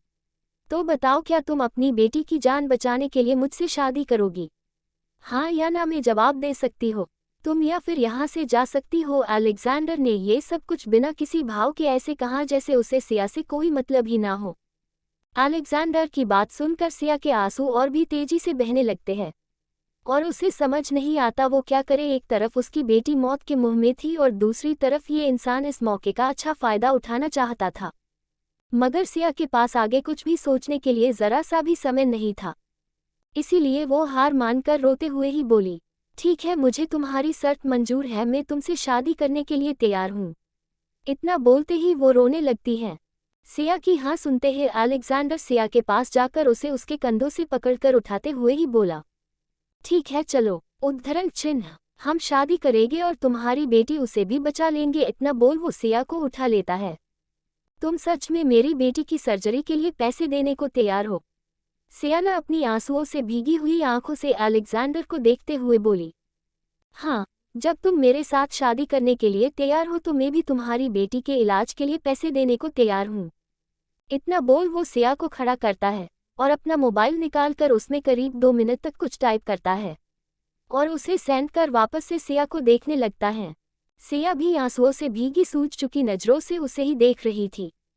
अलेक्जेंडर सिया से नजरें हटाकर भव्य के पास जाता है और उसे अपनी गोद में उठा लेता है और घर के बाहर जाने लगता है। सिया भी अपने सारे आंसुओं को साफ कर उसके पीछे ही जाने लगती है। कार के अंदर वो तीनों ही शांत थे। भव्य कार के अंदर ही सो चुका था और सिया उसका दिल अजीब तरह से घबरा रहा था। ऐसे ही कुछ समय में वो सब हॉस्पिटल पहुंच जाते हैं। जब वो सारे ऑपरेशन रूम के पास जाते हैं तो पहले से ही डॉक्टर अंदर आंसू की सर्जरी परफॉर्म कर रहे थे और रेड लाइट जल रही थी। ये देखकर सिया हैरान हो जाती है और उसी हैरानी में वो अलेक्जेंडर की तरफ देखती है, जो भव्य को अपनी गोद में लिए बेंच पर बैठा हुआ था और उसकी आंखें भव्य के मासूम से चेहरे को निहार रही थी। सिया भी खामोश सी बैठ जाती है और उसकी नज़र अपने दोस्तों पर जाती है, जो कुछ दूरी पर ही खड़े हुए थे और हैरानी से उन तीनों को देख रहे थे। सिया को ये देखकर अच्छा लगता है कि रिया के अलावा भी उसकी जिंदगी में ऐसे कोई दोस्त है जो उसकी परवाह करते हैं और उसके लिए अपना दिल भी दुखाते हैं। ये सब देख वो अपनी जगह से उठकर खड़ी होती है और राहुल और रश्मि के पास चली जाती है। Thank you so much, Siya नम आंखों से उन दोनों को देखकर बोली। पागल है क्या हो, हम दोनों को थैंक्स बोल रही हैं? हम तीनों दोस्त हैं यार, और ऐसे समय में दोस्त काम नहीं पड़ेगे तो कौन काम पड़ेगा? रश्मि ने सिया को देखकर बोली। सॉरी सिया, हम पैसे जमा नहीं कर पाए। हमने काफ़ी कोशिश की कर सबसे मदद मांगी मगर फिर भी हम पैसे नहीं जमा कर पाए जितने हमें करना चाहिए था। राहुल ने उदास होते हुए बोला। नहीं तुम सॉरी मत बोलो, तुम दोनों ने जितना बन सकता था उससे ज़्यादा कोशिश करी और मेरे साथ अभी भी खड़े हो, यही मेरे लिए काफ़ी है। तुम दोनों की दोस्ती मेरे लिए काफ़ी ज़्यादा कीमती है, तो ऐसे सॉरी फील मत करो। सिया ने उन दोनों के एक एक हाथ को पकड़कर बोली। उद्धरण चिन्ह। सिया की बात सुनकर दोनों ही थोड़ा सा मुस्कुरा देते हैं। उद्धरण चिन्ह। पर तभी कमजोरी की वजह से सिया को अचानक से चक्कर से आ जाते हैं और वो जैसे ही गिरने को होती है राहुल उसे जल्दी से अपनी बाहों में संभाल कर पकड़ लेता है। सिया, सिया तू ठीक है? सिया, रश्मि और राहुल दोनों ही घबराते हुए बोले। हाँ मैं ठीक हूँ, सिया ने धीरे से आंखें खोलने की कोशिश करते हुए बोली। तो बेंच पर बैठा अलेक्जेंडर जब सिया को किसी लड़के की बाहों में इस तरह से देखता है तो उसकी आंखें हैरान होकर हैरानी से फैल सी जाती हैं, मगर फिर भी वो खामोश ही रहता है और सिया को देखने लगता है जिसे उसके दोस्तों ने बेंच पर बिठा दिए थे। और राहुल उसे वहीं पर छोड़कर कहीं जाता है और जल्दी से वापस आ जाता है और उसके हाथ में जूस की बोतल थी जिसे वो सिया को देता है। तो सिया भी उसे बिना मना किए पी लेती है क्योंकि उसे काफ़ी ज़्यादा कमज़ोरी महसूस हो रही थी। कुछ ही देर में वहाँ पर कुछ आदमी काले कोट पहने हुए आते हैं और वो अलेक्जेंडर के पास जाकर उससे कुछ बोलते हैं। फिर एक फाइल उसे देते हैं तो अलेक्जेंडर उस पर साइन कर देता है, जिसके बाद वही आदमी सिया के पास जाता है और उसे देखकर बड़ी ही इज्जत के साथ बोला, मैडम प्लीज़ 2 मिनट के लिए यहाँ पर आए। उसकी बात सुनकर सिया पहले तो उसे देखती है, फिर हाँ मैं सर हिलाकर उसके साथ अलेक्जेंडर के पास आती हैं। मैडम प्लीज़ इस पेपर पर साइन कर दीजिए ताकि हम आगे की प्रोसेस कर सके। उसकी बात सुनकर सिया हैरान हो जाती है मगर अलेक्जेंडर को एक नज़र देखने के बाद ही उन पेपर पर साइन नहीं कर देती हैं, जिसके साइन करने के कुछ देर बाद ही सिया के हाथ में एक रेड कलर की छोटी सी किताब होती है जो कुछ और नहीं बल्कि उसकी शादी का सर्टिफिकेट होता है, जिसे देखकर सिया बस खामोश सी उसे ही देखते रहती है और उसे समझ आ जाता है अमीरों की पावर क्या होती है, वो हर काम कैसे चुटकियों में कर लेते हैं। एपिसोड 78। सिया की बात सुनकर दोनों ही थोड़ा सा मुस्कुरा देते हैं पर तभी कमजोरी की वजह से सिया को अचानक से चक्कर से आ जाते हैं और वो जैसे ही गिरने को होती है राहुल उसे जल्दी से अपनी बाहों में संभाल कर पकड़ लेता है। सिया, सिया तू ठीक है? सिया, रश्मि और राहुल दोनों ही घबराते हुए बोले। हाँ मैं ठीक हूँ, सिया ने धीरे से आंखें खोलने की कोशिश करते हुए बोली। तो बेंच पर बैठा अलेक्जेंडर जब सिया को किसी लड़के की बाहों में इस तरह से देखता है तो उसकी आंखें हैरान होकर हैरानी से फैल सी जाती हैं, मगर फिर भी वो खामोश ही रहता है और सिया को देखने लगता है जिसे उसके दोस्तों ने बेंच पर बिठा दिए थे और राहुल उसे वहीं पर छोड़कर कहीं जाता है और जल्दी से वापस आ जाता है और उसके हाथ में जूस की बोतल थी जिसे वो सिया को देता है। तो सिया भी उसे बिना मना किए पी लेती है क्योंकि उसे काफ़ी ज़्यादा कमज़ोरी महसूस हो रही थी। कुछ ही देर में वहाँ पर कुछ आदमी काले कोट पहने हुए आते हैं और वो अलेक्जेंडर के पास जाकर उससे कुछ बोलते हैं। फिर एक फाइल उसे देते हैं तो अलेक्जेंडर उस पर साइन कर देता है, जिसके बाद वही आदमी सिया के पास जाता है और उसे देखकर बड़ी ही इज्जत के साथ बोला, मैडम प्लीज़ 2 मिनट के लिए यहाँ पर आए। उसकी बात सुनकर सिया पहले तो उसे देखती है, फिर हाँ मैं सर हिलाकर उसके साथ अलेक्जेंडर के पास आती हैं। मैडम प्लीज़ इस पेपर पर साइन कर दीजिए ताकि हम आगे की प्रोसेस कर सके। उसकी बात सुनकर सिया हैरान हो जाती है मगर अलेक्जेंडर को एक नज़र देखने के बाद ही उन पेपर पर साइन नहीं कर देती हैं, जिसके साइन करने के कुछ देर बाद ही सिया के हाथ में एक रेड कलर की छोटी सी किताब होती है, जो कुछ और नहीं बल्कि उसकी शादी का सर्टिफिकेट होता है, जिसे देखकर सिया बस खामोश सी उसे ही देखते रहती है और उसे समझ आ जाता है अमीरों की पावर क्या होती है, वो हर काम कैसे चुटकियों में कर लेते हैं। अब आगे सिया अभी अपनी सोच में ही गुम थी कि उतने में भी उसकी नज़र अलेक्जेंडर पर पड़ती है, जिसने अपनी गोद में भव्य को काफ़ी ज़्यादा संभाल कर रखा हुआ था, बिल्कुल ऐसे जैसे वो कोई कीमती हीरे की तरह हो।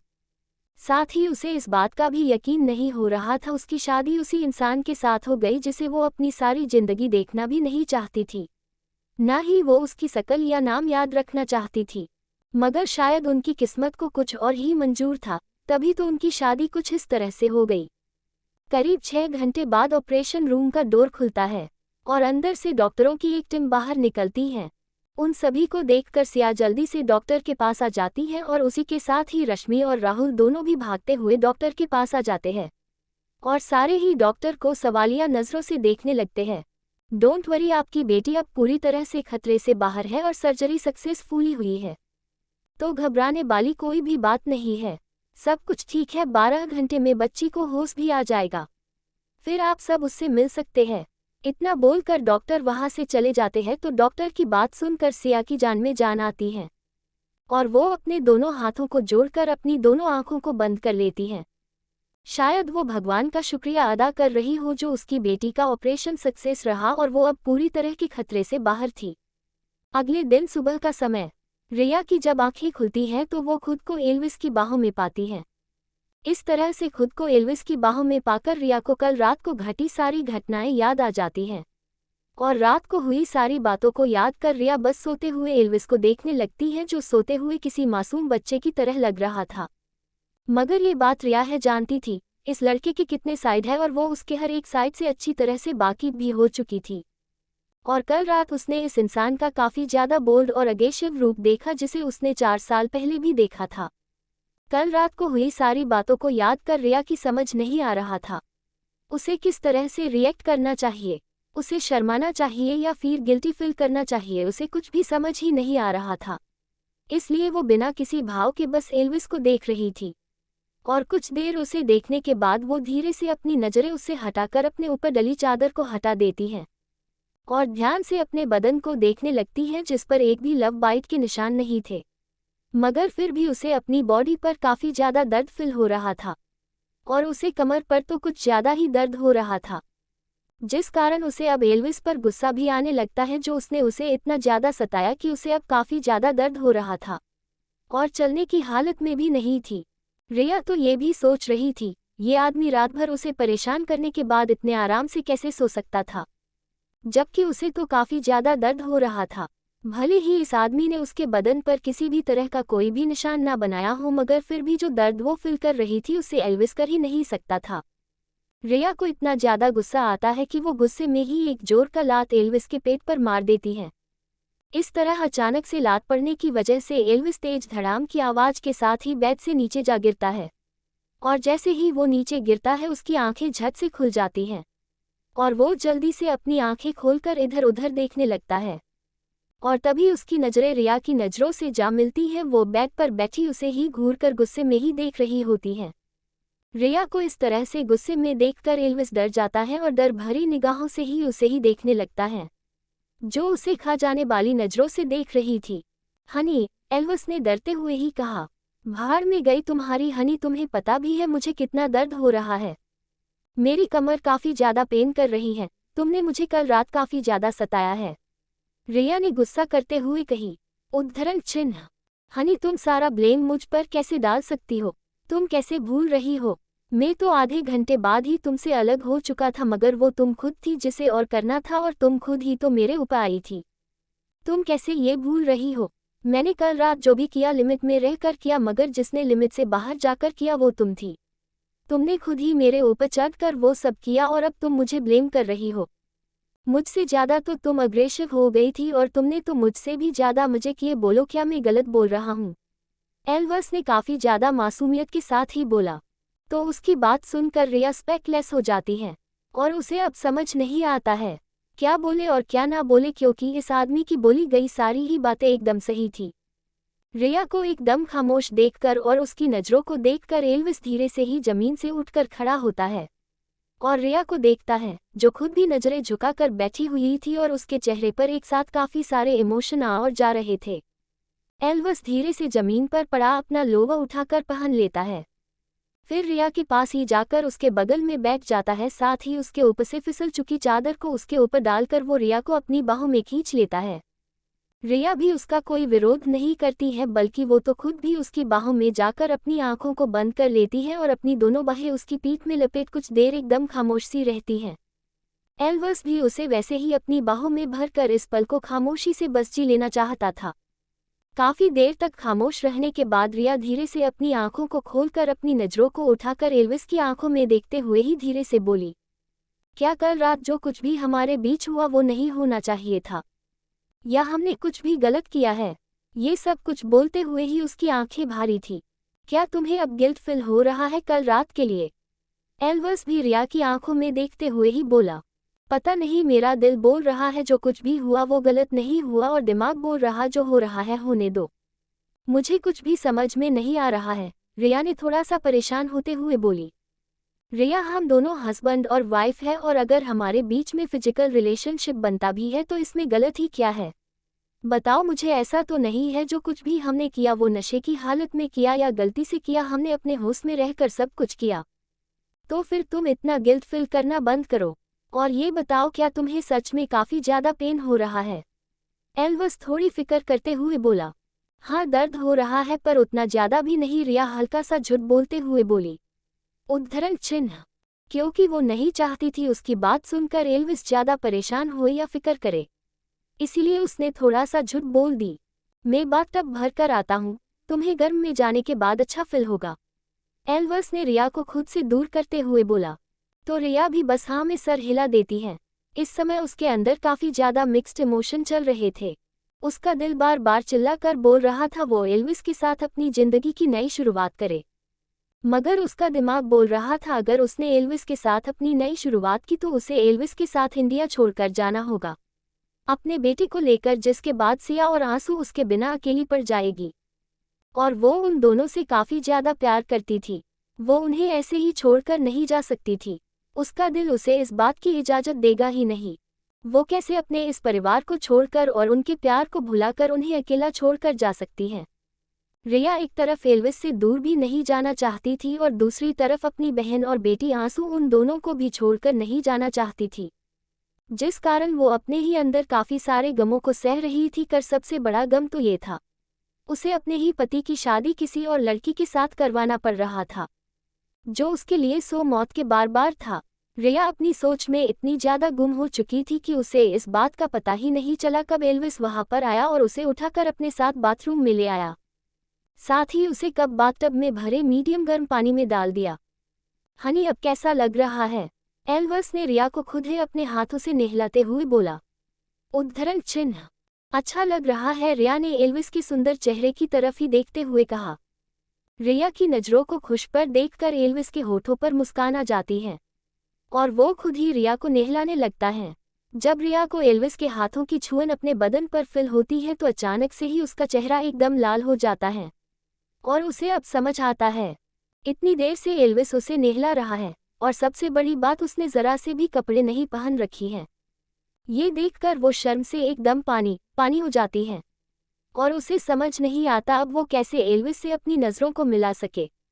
ऐसा नहीं था, एल्विस ने उसे आज पहली बार देखा है। 4 साल पहले भी वो खुद ही रिया को ऐसे ही अपने हाथों से नहलाया करता था और खुद ही उसे पकड़े पहना कर तैयार भी किया करता था, और अब 4 साल बाद भी एल्विस उसे वैसे ही ट्रीट कर रहा था, जिस कारण ही रिया का चेहरा शर्म के कारण लाल हो रखा था। क्या हुआ हनी, तुम्हारा चेहरा अचानक से ऐसे लाल क्यों हो रहा है? क्या तुम्हें बुखार आ रहा है या तुम्हें तबीयत ठीक नहीं लग रही है? एल्विस ने परेशान होते हुए बोला। नहीं, कुछ नहीं हुआ, मैं ठीक हूँ, तुम जाओ यहाँ से, नहा लूंगी, रिया ने अपनी नज़रें उससे फेर कर बोला। नहीं, मैं तुम्हारी मदद कर सकता हूँ, तो तुम क्यों मुझे मना कर रही हो? एल्विस ने थोड़ा सा नाराज होते हुए बोला। उद्धरण चिन्ह, नहीं, तुम जाओ यहाँ से, रिया ने इस बार घूर कर देखते हुए कहा। तो एल्विस भी उसके घूरने पर थोड़ा सा सहम सा गया। एपिसोड 79। सिया अपनी बेटी के पास बैठी उसका ध्यान रख रही थी। रश्मि और राहुल दोनों को उसने ही घर भेज दी थी और वो दोनों जाना तो नहीं चाहते थे उसे छोड़कर, मगर सिया के बार बार बोलने पर वो दोनों वहां से चले जाते हैं, क्योंकि कल से ही वो दोनों उसके साथ थे। और यहाँ तक रश्मि ने तो उसके लिए अपने घर में होने वाली वास्तु पूजा भी कैंसिल कर दी थी।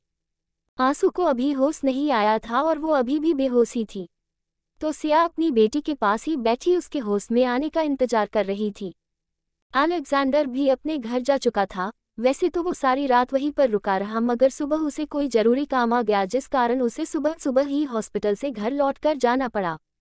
सिया अभी अपनी बेटी के पास बैठी किसी सोच में गुम ही थी कि उतने में ही कमरे का डोर खुलता है और बाहर से कुछ डॉक्टर अंदर आते हैं। साथ ही वहां पर अलेक्जेंडर का असिस्टेंट भी होता है। उन सभी को देखकर सिया एकदम हैरान हो जाती है और वो कुछ समझ पाती उससे पहले ही एक डॉक्टर ने बेड पर लेटी आंसू को अपनी गोद में उठाया और अपने साथ लाए स्ट्रेचर में लिटा दिया। ये सब कुछ देखकर सिया डर गई और डरते हुए ही बोली, डॉक्टर आप क्या कर रहे हो? मेरी बेटी को इस तरह से कहाँ लेकर जा रहे हो? सिया ने काफी ज्यादा घबराते हुए बोली। उद्धरण चिन्ह। मैडम आप फिक्र मत करिए, अलेक्जेंडर सर ने घर में ही एक हॉस्पिटल रूम तैयार करवा लिया है। जरूरत की सारी मशीनें और जो वो सब कुछ जिसकी जरूरत पड़ सकती है वो सब कुछ उन्होंने अपने ही घर के उस रूम में पहले ही रखवा लिया है। अब बस हमें छोटी मैडम को घर ले जाकर उस रूम में शिफ्ट करना है। बॉस ने डॉक्टर और नर्स सभी को भी हायर कर लिया है, वो सारे ही तब तक घर में रहेंगे जब तक आपकी बेटी ठीक नहीं हो जाती है। असिस्टेंट एक ही सांस में सारी बातों को बोल देता है। उसकी सारी बातों को सुनकर सिया एकदम हैरान सी रह जाती है और उसे समझ नहीं आता है अलेक्जेंडर को ऐसा भी क्या हो गया जो वो ये सब कुछ कर रहा है। क्या उसकी बेटी को यहीं पर रहकर ठीक नहीं होना था? तो फिर अलेक्जेंडर ये सब कुछ करके क्यों उसके लिए परेशानी बढ़ा रहा था? अभी वो किसी भी चीज के लिए तैयार तक नहीं थी। यहाँ तक उसने तो अलेक्जेंडर के साथ अपनी शादी को भी एक्सेप्ट नहीं की थी, तो कैसे वो उसके साथ उसके घर में रह सकती थी? यही सब सोचकर सिया परेशान हो रही थी और उसे रिया को भी तो सब कुछ बताना था, उसने उसे कुछ भी बताई तक नहीं थी। तो फिर कैसे वो अलेक्जेंडर के साथ उसके घर चली जाए? मैडम चले। उद्धरण चिन्ह। असिस्टेंट ने उसे आवाज लगाकर बोला। उद्धरण चिन्ह। सिया भी होश में आकर बस हमें सर हिला देती है और उन सभी के पीछे पीछे चली जाती है। तो दूसरी तरफ जिस स्कूल में सिया और रिया ने अपने बच्चों का एडमिशन किया था, उस स्कूल को अचानक से सील कर दिया गया था और उस स्कूल को पूरी तरह से बंद कर देने के ऑर्डर ऊपर से आए हुए थे, जिसने न ही स्कूल में काम करने वाले टीचर बल्कि प्रिंसिपल के साथ उसके ओनर सबको चौंका दिया था, क्योंकि एक रात में ही वो स्कूल बंद हो गया था। और इतना ही नहीं, जिन बच्चों ने स्कूल में आंसू के साथ लड़ाई की और उसे स्कूल के टेरेस से गिरा दिया था, उन बच्चों पर भी केस हो गया था और कोर्ट ने उन्हें 6 साल के लिए बाल सुधार आश्रम भेजने का आदेश दिया था। और इस खबर ने भी हर किसी को चौंका दिया था। और इतना ही नहीं, जिन टीचर की निगरानी में आंसू के साथ हादसा हुआ उन टीचर का करियर भी पूरी तरह से बर्बाद हो चुका था। उन पर भी कोर्ट में केस चलने लगता था और प्रिंसिपल की सारी डिग्री कैंसिल हो चुकी थी। ये सब कुछ जो हुआ वो एक रात के बीच ही हुआ और यही खबर मीडिया में आग की तरह फैल गई थी। पर ये सब कुछ कैसे हुआ, किसने किया, किसी को कुछ भी पता नहीं था। और वो बच्चे जो अपने पेरेंट्स के पैसों पर ज्यादा इतराते थे, और उसी कारण उन लोगों ने आंसू को इसलिए धक्का दिया क्योंकि आंसू की मोम गरीब थी और वो दिखती भी सुंदर नहीं थी, इसीलिए उन बच्चों ने उसे गिरा दिया था और फिर भाग गए थे। और उन बच्चों के पेरेंट्स ने प्रिंसिपल और टीचर को पैसे देकर उनका मुंह बंद करवा दिया था। मगर अब वो ही लोग अपने उन्हीं नन्हे नन्हे बच्चों को बाल सुधार आश्रम जाने से रोक नहीं पाए। मीडिया इस बात का पता लगाने की कोशिश कर रही थी, मगर किसी को भी कुछ भी पता नहीं चला कि ये सब कुछ किसने किया और क्यों किया। इधर सिया असिस्टेंट के साथ विला आ गई थी और सारे डॉक्टर ने आंसू को भी रूम में शिफ्ट कर दिया था और एक नर्स उसके पास ही रह के उसका ध्यान रख रही थी। सिया भी वहीं पर बैठी हुई थी, मगर उसे अब समझ नहीं आ रहा था वो क्या करे। मैम आप जाकर आराम कर लीजिए, जैसे ही बच्ची को होश आएगा मैं आपको इन्फॉर्म कर दूंगी। वैसे भी आप रात से जाग रही हैं, उस नर्स ने काफी प्यार से बोली। नहीं मैं ठीक हूँ और मैं अपनी बेटी के पास ही रहना चाहती हूँ, सिया ने कहा। और तभी कमरे का डोर खुला और बाहर से एक मेड अंदर आते हुए बोली, मैडम सर ने आपको नीचे डाइनिंग हॉल में बुलाया है, वो लंच के लिए आपका इंतजार कर रहे हैं। प्लीज मैम जल्दी से चलिए वरना सर गुस्सा करेंगे, उस मेड ने नजरें झुका कर बोला। सिया इस तरह सबके मुंह से खुद के लिए मैडम सुनकर हैरान हो गई थी, और उसे इस तरह से मैडम सुनना काफी ज्यादा अजीब सा लग रहा था। पर वो किसी को कुछ बोल भी नहीं पाती है कि कोई उसे मैडम ना बोले, बस सिया ही बोले। वो मेड अभी भी डोर पर खड़ी थी, जिस कारण सिया को ना चाहते हुए भी अपनी जगह से उठकर खड़ा होना पड़ता है, और वो उस मेड के साथ हॉल में चली जाती है। नीचे अलेक्जेंडर और भव्य दोनों ही पहले से ही बैठे सिया के आने का इंतजार कर रहे थे, और जैसे ही सिया नीचे आती है, भव्य अपनी चेयर से नीचे उतरकर सिया के पास जाता है और उसके पैरों से लिपट कर बोला, मासी क्या दिदू जाग गई है? क्या मैं अब अपनी दिदू से मिल सकता हूँ? मुझे अपनी दिदू के पास जाकर उनसे मिलना है, उन्हें देखना है वो कैसी है, उनकी हालत कैसी है, मुझे दिदू की याद आ रही है। अंडस्को सिया अपनी बेटी के पास बैठी उसका ध्यान रख रही थी। रश्मि और राहुल दोनों को उसने ही घर भेज दी थी, और वो दोनों जाना तो नहीं चाहते थे उसे छोड़कर, मगर सिया के बार बार बोलने पर वो दोनों वहां से चले जाते हैं, क्योंकि कल से ही वो दोनों उसके साथ थे। और यहाँ तक रश्मि ने तो उसके लिए अपने घर में होने वाली वास्तु पूजा भी कैंसिल कर दी थी। आंसू को अभी होश नहीं आया था और वो अभी भी बेहोशी थी, तो सिया अपनी बेटी के पास ही बैठी उसके होश में आने का इंतजार कर रही थी। अलेक्जेंडर भी अपने घर जा चुका था। वैसे तो वो सारी रात वहीं पर रुका रहा, मगर सुबह उसे कोई जरूरी काम आ गया, जिस कारण उसे सुबह सुबह ही हॉस्पिटल से घर लौटकर जाना पड़ा। सिया अभी अपनी बेटी के पास बैठी किसी सोच में गुम ही थी कि उतने में ही कमरे का डोर खुलता है और बाहर से कुछ डॉक्टर अंदर आते हैं। साथ ही वहां पर अलेक्जेंडर का असिस्टेंट भी होता है। उन सभी को देखकर सिया एकदम हैरान हो जाती है, और वो कुछ समझ पाती उससे पहले ही एक डॉक्टर ने बेड पर लेटी आंसू को अपनी गोद में उठाया और अपने साथ लाए स्ट्रेचर में लिटा दिया। ये सब कुछ देखकर सिया डर गई और डरते हुए ही बोली, डॉक्टर आप क्या कर रहे हो? मेरी बेटी को इस तरह से कहाँ लेकर जा रहे हो? सिया ने काफी ज्यादा घबराते हुए बोली।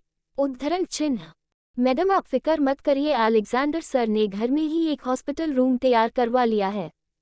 जरूरत की सारी मशीनें और जो वो सब कुछ जिसकी जरूरत पड़ सकती है वो सब कुछ उन्होंने अपने ही घर के उस रूम में पहले ही रखवा लिया है।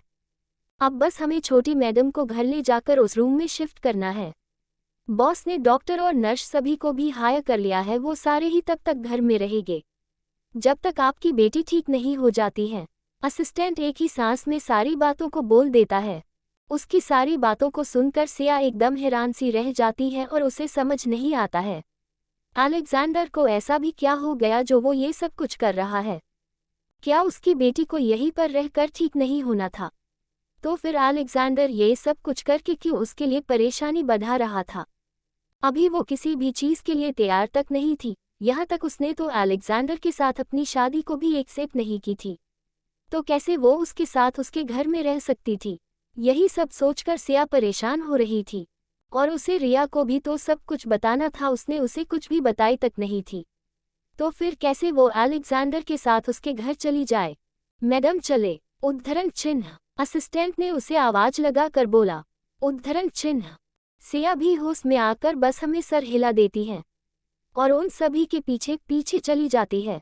तो दूसरी तरफ जिस स्कूल में सिया और रिया ने अपने बच्चों का एडमिशन किया था, उस स्कूल को अचानक से सील कर दिया गया था और उस स्कूल को पूरी तरह से बंद कर देने के ऑर्डर ऊपर से आए हुए थे, जिसने न ही स्कूल में काम करने वाले टीचर बल्कि प्रिंसिपल के साथ उसके ओनर सबको चौंका दिया था, क्योंकि एक रात में ही वो स्कूल बंद हो गया था।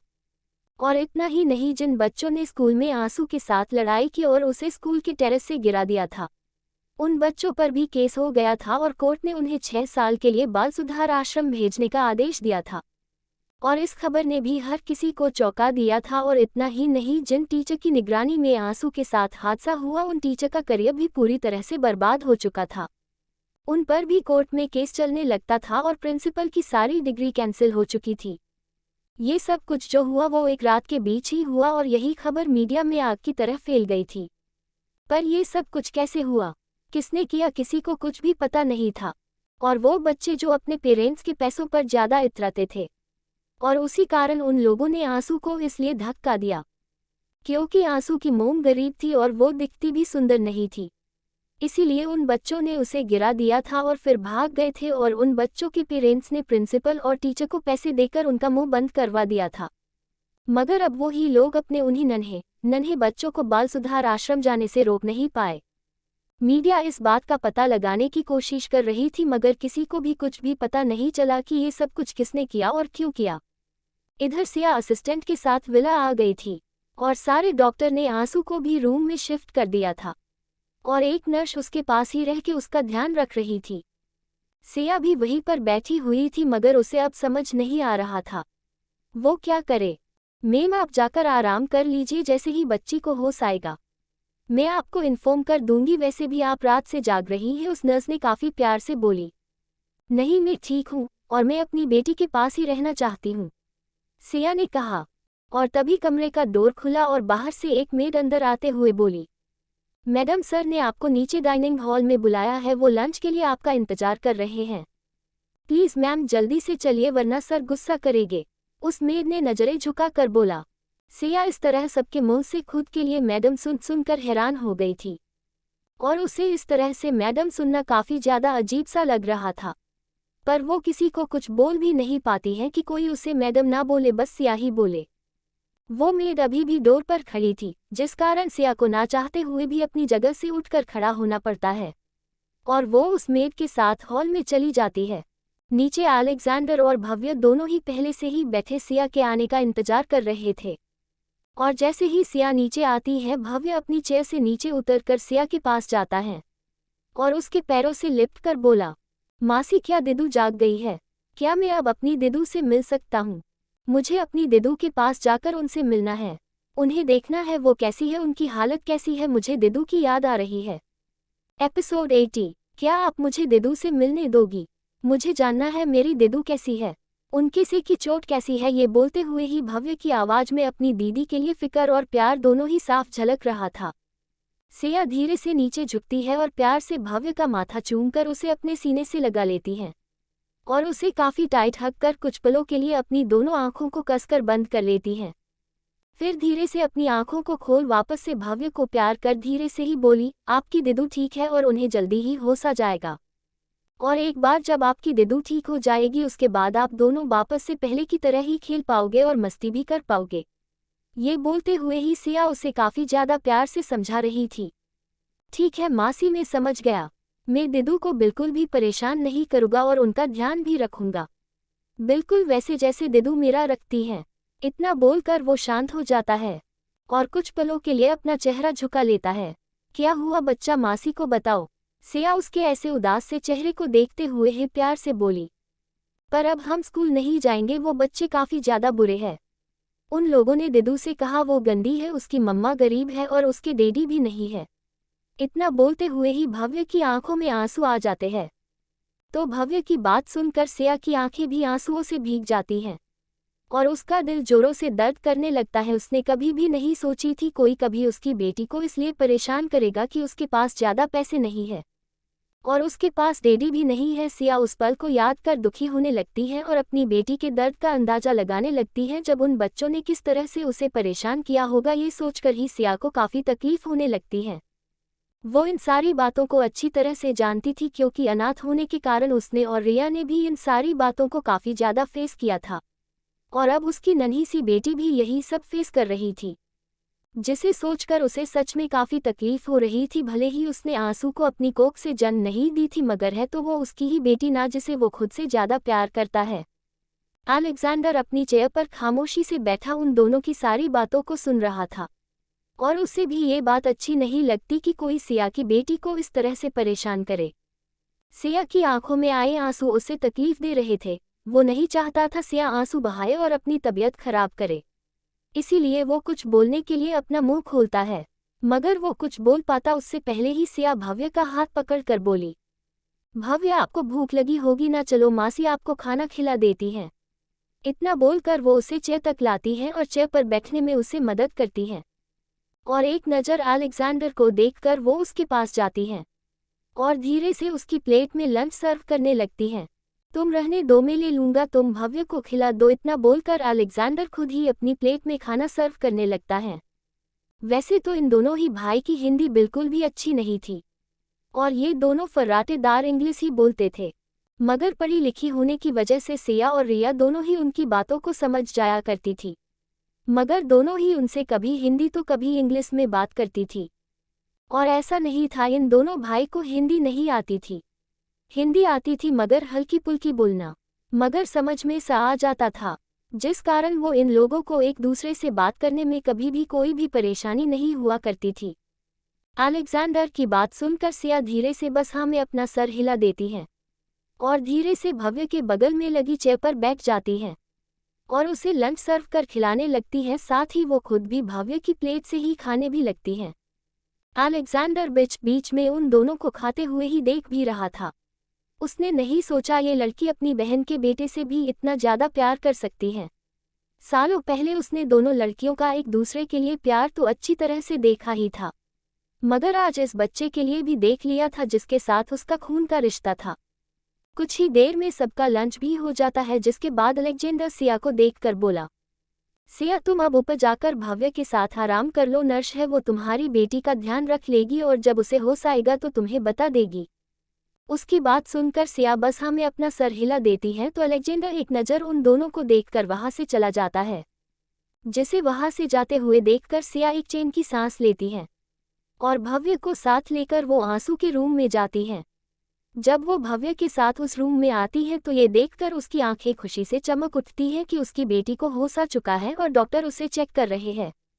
आंसू को आंखें खोलते हुए देखकर भव्य और सिया दोनों की ही आंखों में खुशी वाली नमी आ जाती है। अब आपकी बेटी ठीक है मिस सिया और वो पूरी तरह से खतरे से बाहर है, मगर अभी भी उसे करीब 2 हफ्ते तक बेड रेस्ट की ज़रूरत है और इसे काफ़ी ज़्यादा केयर की भी ज़रूरत है, डॉक्टर ने सिया को देखते हुए कहा।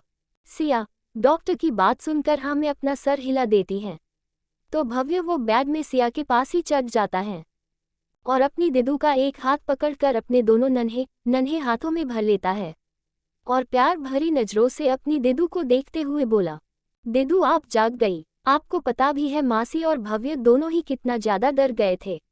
आपको ऐसे बेहोश देखकर और आपका खून बहता देखकर मेरी तो जान ही निकल गई थी। आपको पता है दिदू भव्य आपसे ढेर सारा और सबसे ज़्यादा प्यार करता है। भव्य बस अपनी मासूम सी नन्ही आवाज़ में बोले जा रहा था और आंसू उसकी बातें सुनकर मुस्कुरा रही थी। फिर वो उसे धीमी सी आवाज़ में बोली, मेरे पास आओ भाई। अपनी दिदू की बात सुनकर भव्य अपना चेहरा उसके करीब लेकर जाता है तो आंसू धीरे से उसके गाल को चूम लेती है और प्यार से अपने भाई को देखकर अपनी कमज़ोर सी आवाज़ में बोली, अब तुम ठीक हो। भव्य काफ़ी ज़्यादा खुश होते हुए, हाँ अब मैं काफ़ी ज़्यादा खुश हूँ, इतना बोल वो भी झुककर अपनी दिदू का माथा चूम लेता है और प्यार से उसके हाथ को थामे हुए ही होता है।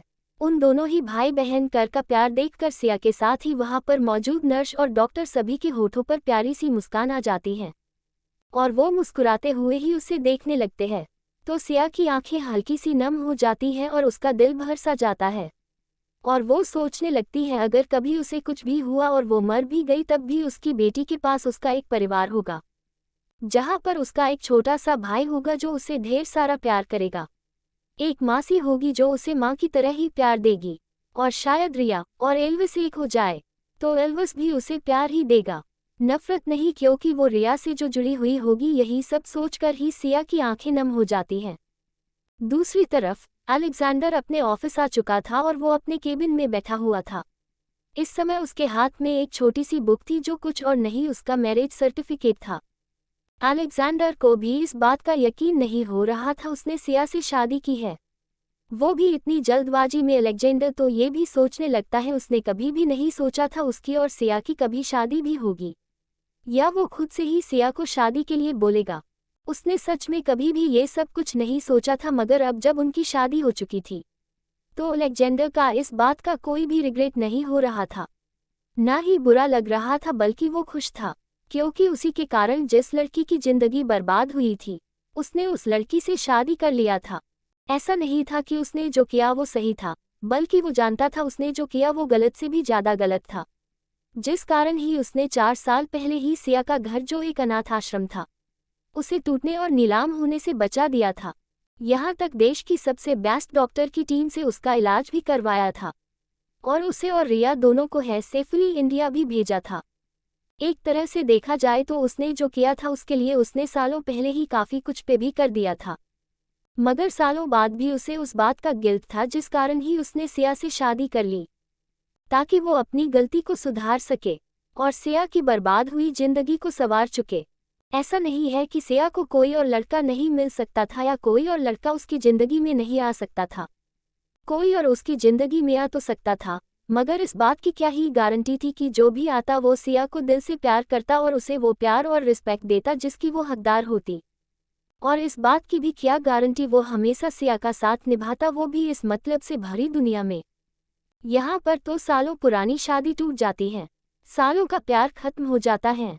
तो सिया वो तो सुंदर भी नहीं थी, ना ही उसकी बॉडी उस लायक थी जो वो किसी भी आदमी की नीड्स को पूरा कर पाए। और सिया की जो हालत थी उसका जिम्मेदार अलेक्जेंडर था और वो इस बात को जानता भी था, इसीलिए उसने सब कुछ सोच समझ कर ही किया था जो भी किया था। अलेक्जेंडर धीरे से एक गहरी आन भरता है और खुद से ही बातें करते हुए बोला, आई होप प्रिया अब तुम मेरे भाई से दूर जाने का इरादा छोड़ दो और अब उसके और अपने बेटे के साथ एक नई शुरुआत करो और खुशी से अपनी जिंदगी बिताओ। ओह, और तुम्हें अब अपनी बहन और बेटी की फिक्र भी ना रहे और तुम अपने परिवार में फोकस कर सको। और रही बात सिया की, तो मैं पूरी कोशिश करूँगा वो पहले की तरह ही हो पाए। उसके लिए मुझे बेस्ट से बेस्ट डॉक्टर की टीम भी लानी पड़े तो मैं लाऊंगा, मगर सिया को उसका कॉन्फिडेंस और खूबसूरती दोनों ही वापस से दिला कर रहूँगा। और ये मेरा अपना खुद से किया हुआ वादा है जिसे मैं पूरा करके ही रहूँगा। इतना बोलकर वो अपना सर अपनी चेयर से टिका कर बैठ जाता है और सोचने लगता है उसके भाई का बेटा कितना ज़्यादा सुंदर है, बिल्कुल अपने पिता की तरह और देखने में भी अपने पिता की ही फुल कॉपी है सिवाय उसके काले बालों को छोड़कर। जब उसके भाई का बेटा इतना ज़्यादा सुंदर और प्यारा हो सकता है तो क्या कभी उसका अपना बच्चा होगा, तो क्या वो भी भव्य की तरह ही होगा। ये सोचकर ही अलेक्जेंडर के अंदर एक अलग सा एहसास उमड़ पड़ता है और वो उस अजीब से एहसास से घिर जाता है जो उसके लिए काफ़ी ज़्यादा अलग और स्पेशल सा था। तो दोस्तों आगे क्या होगा यह जानने के लिए इस स्टोरी को सुनते रहिए सिर्फ और सिर्फ novel_story_2.6 चैनल पर। और अगर कहानी आप सभी को पसंद आए तो वीडियो को लाइक, कमेंट और शेयर जरूर करें। धन्यवाद।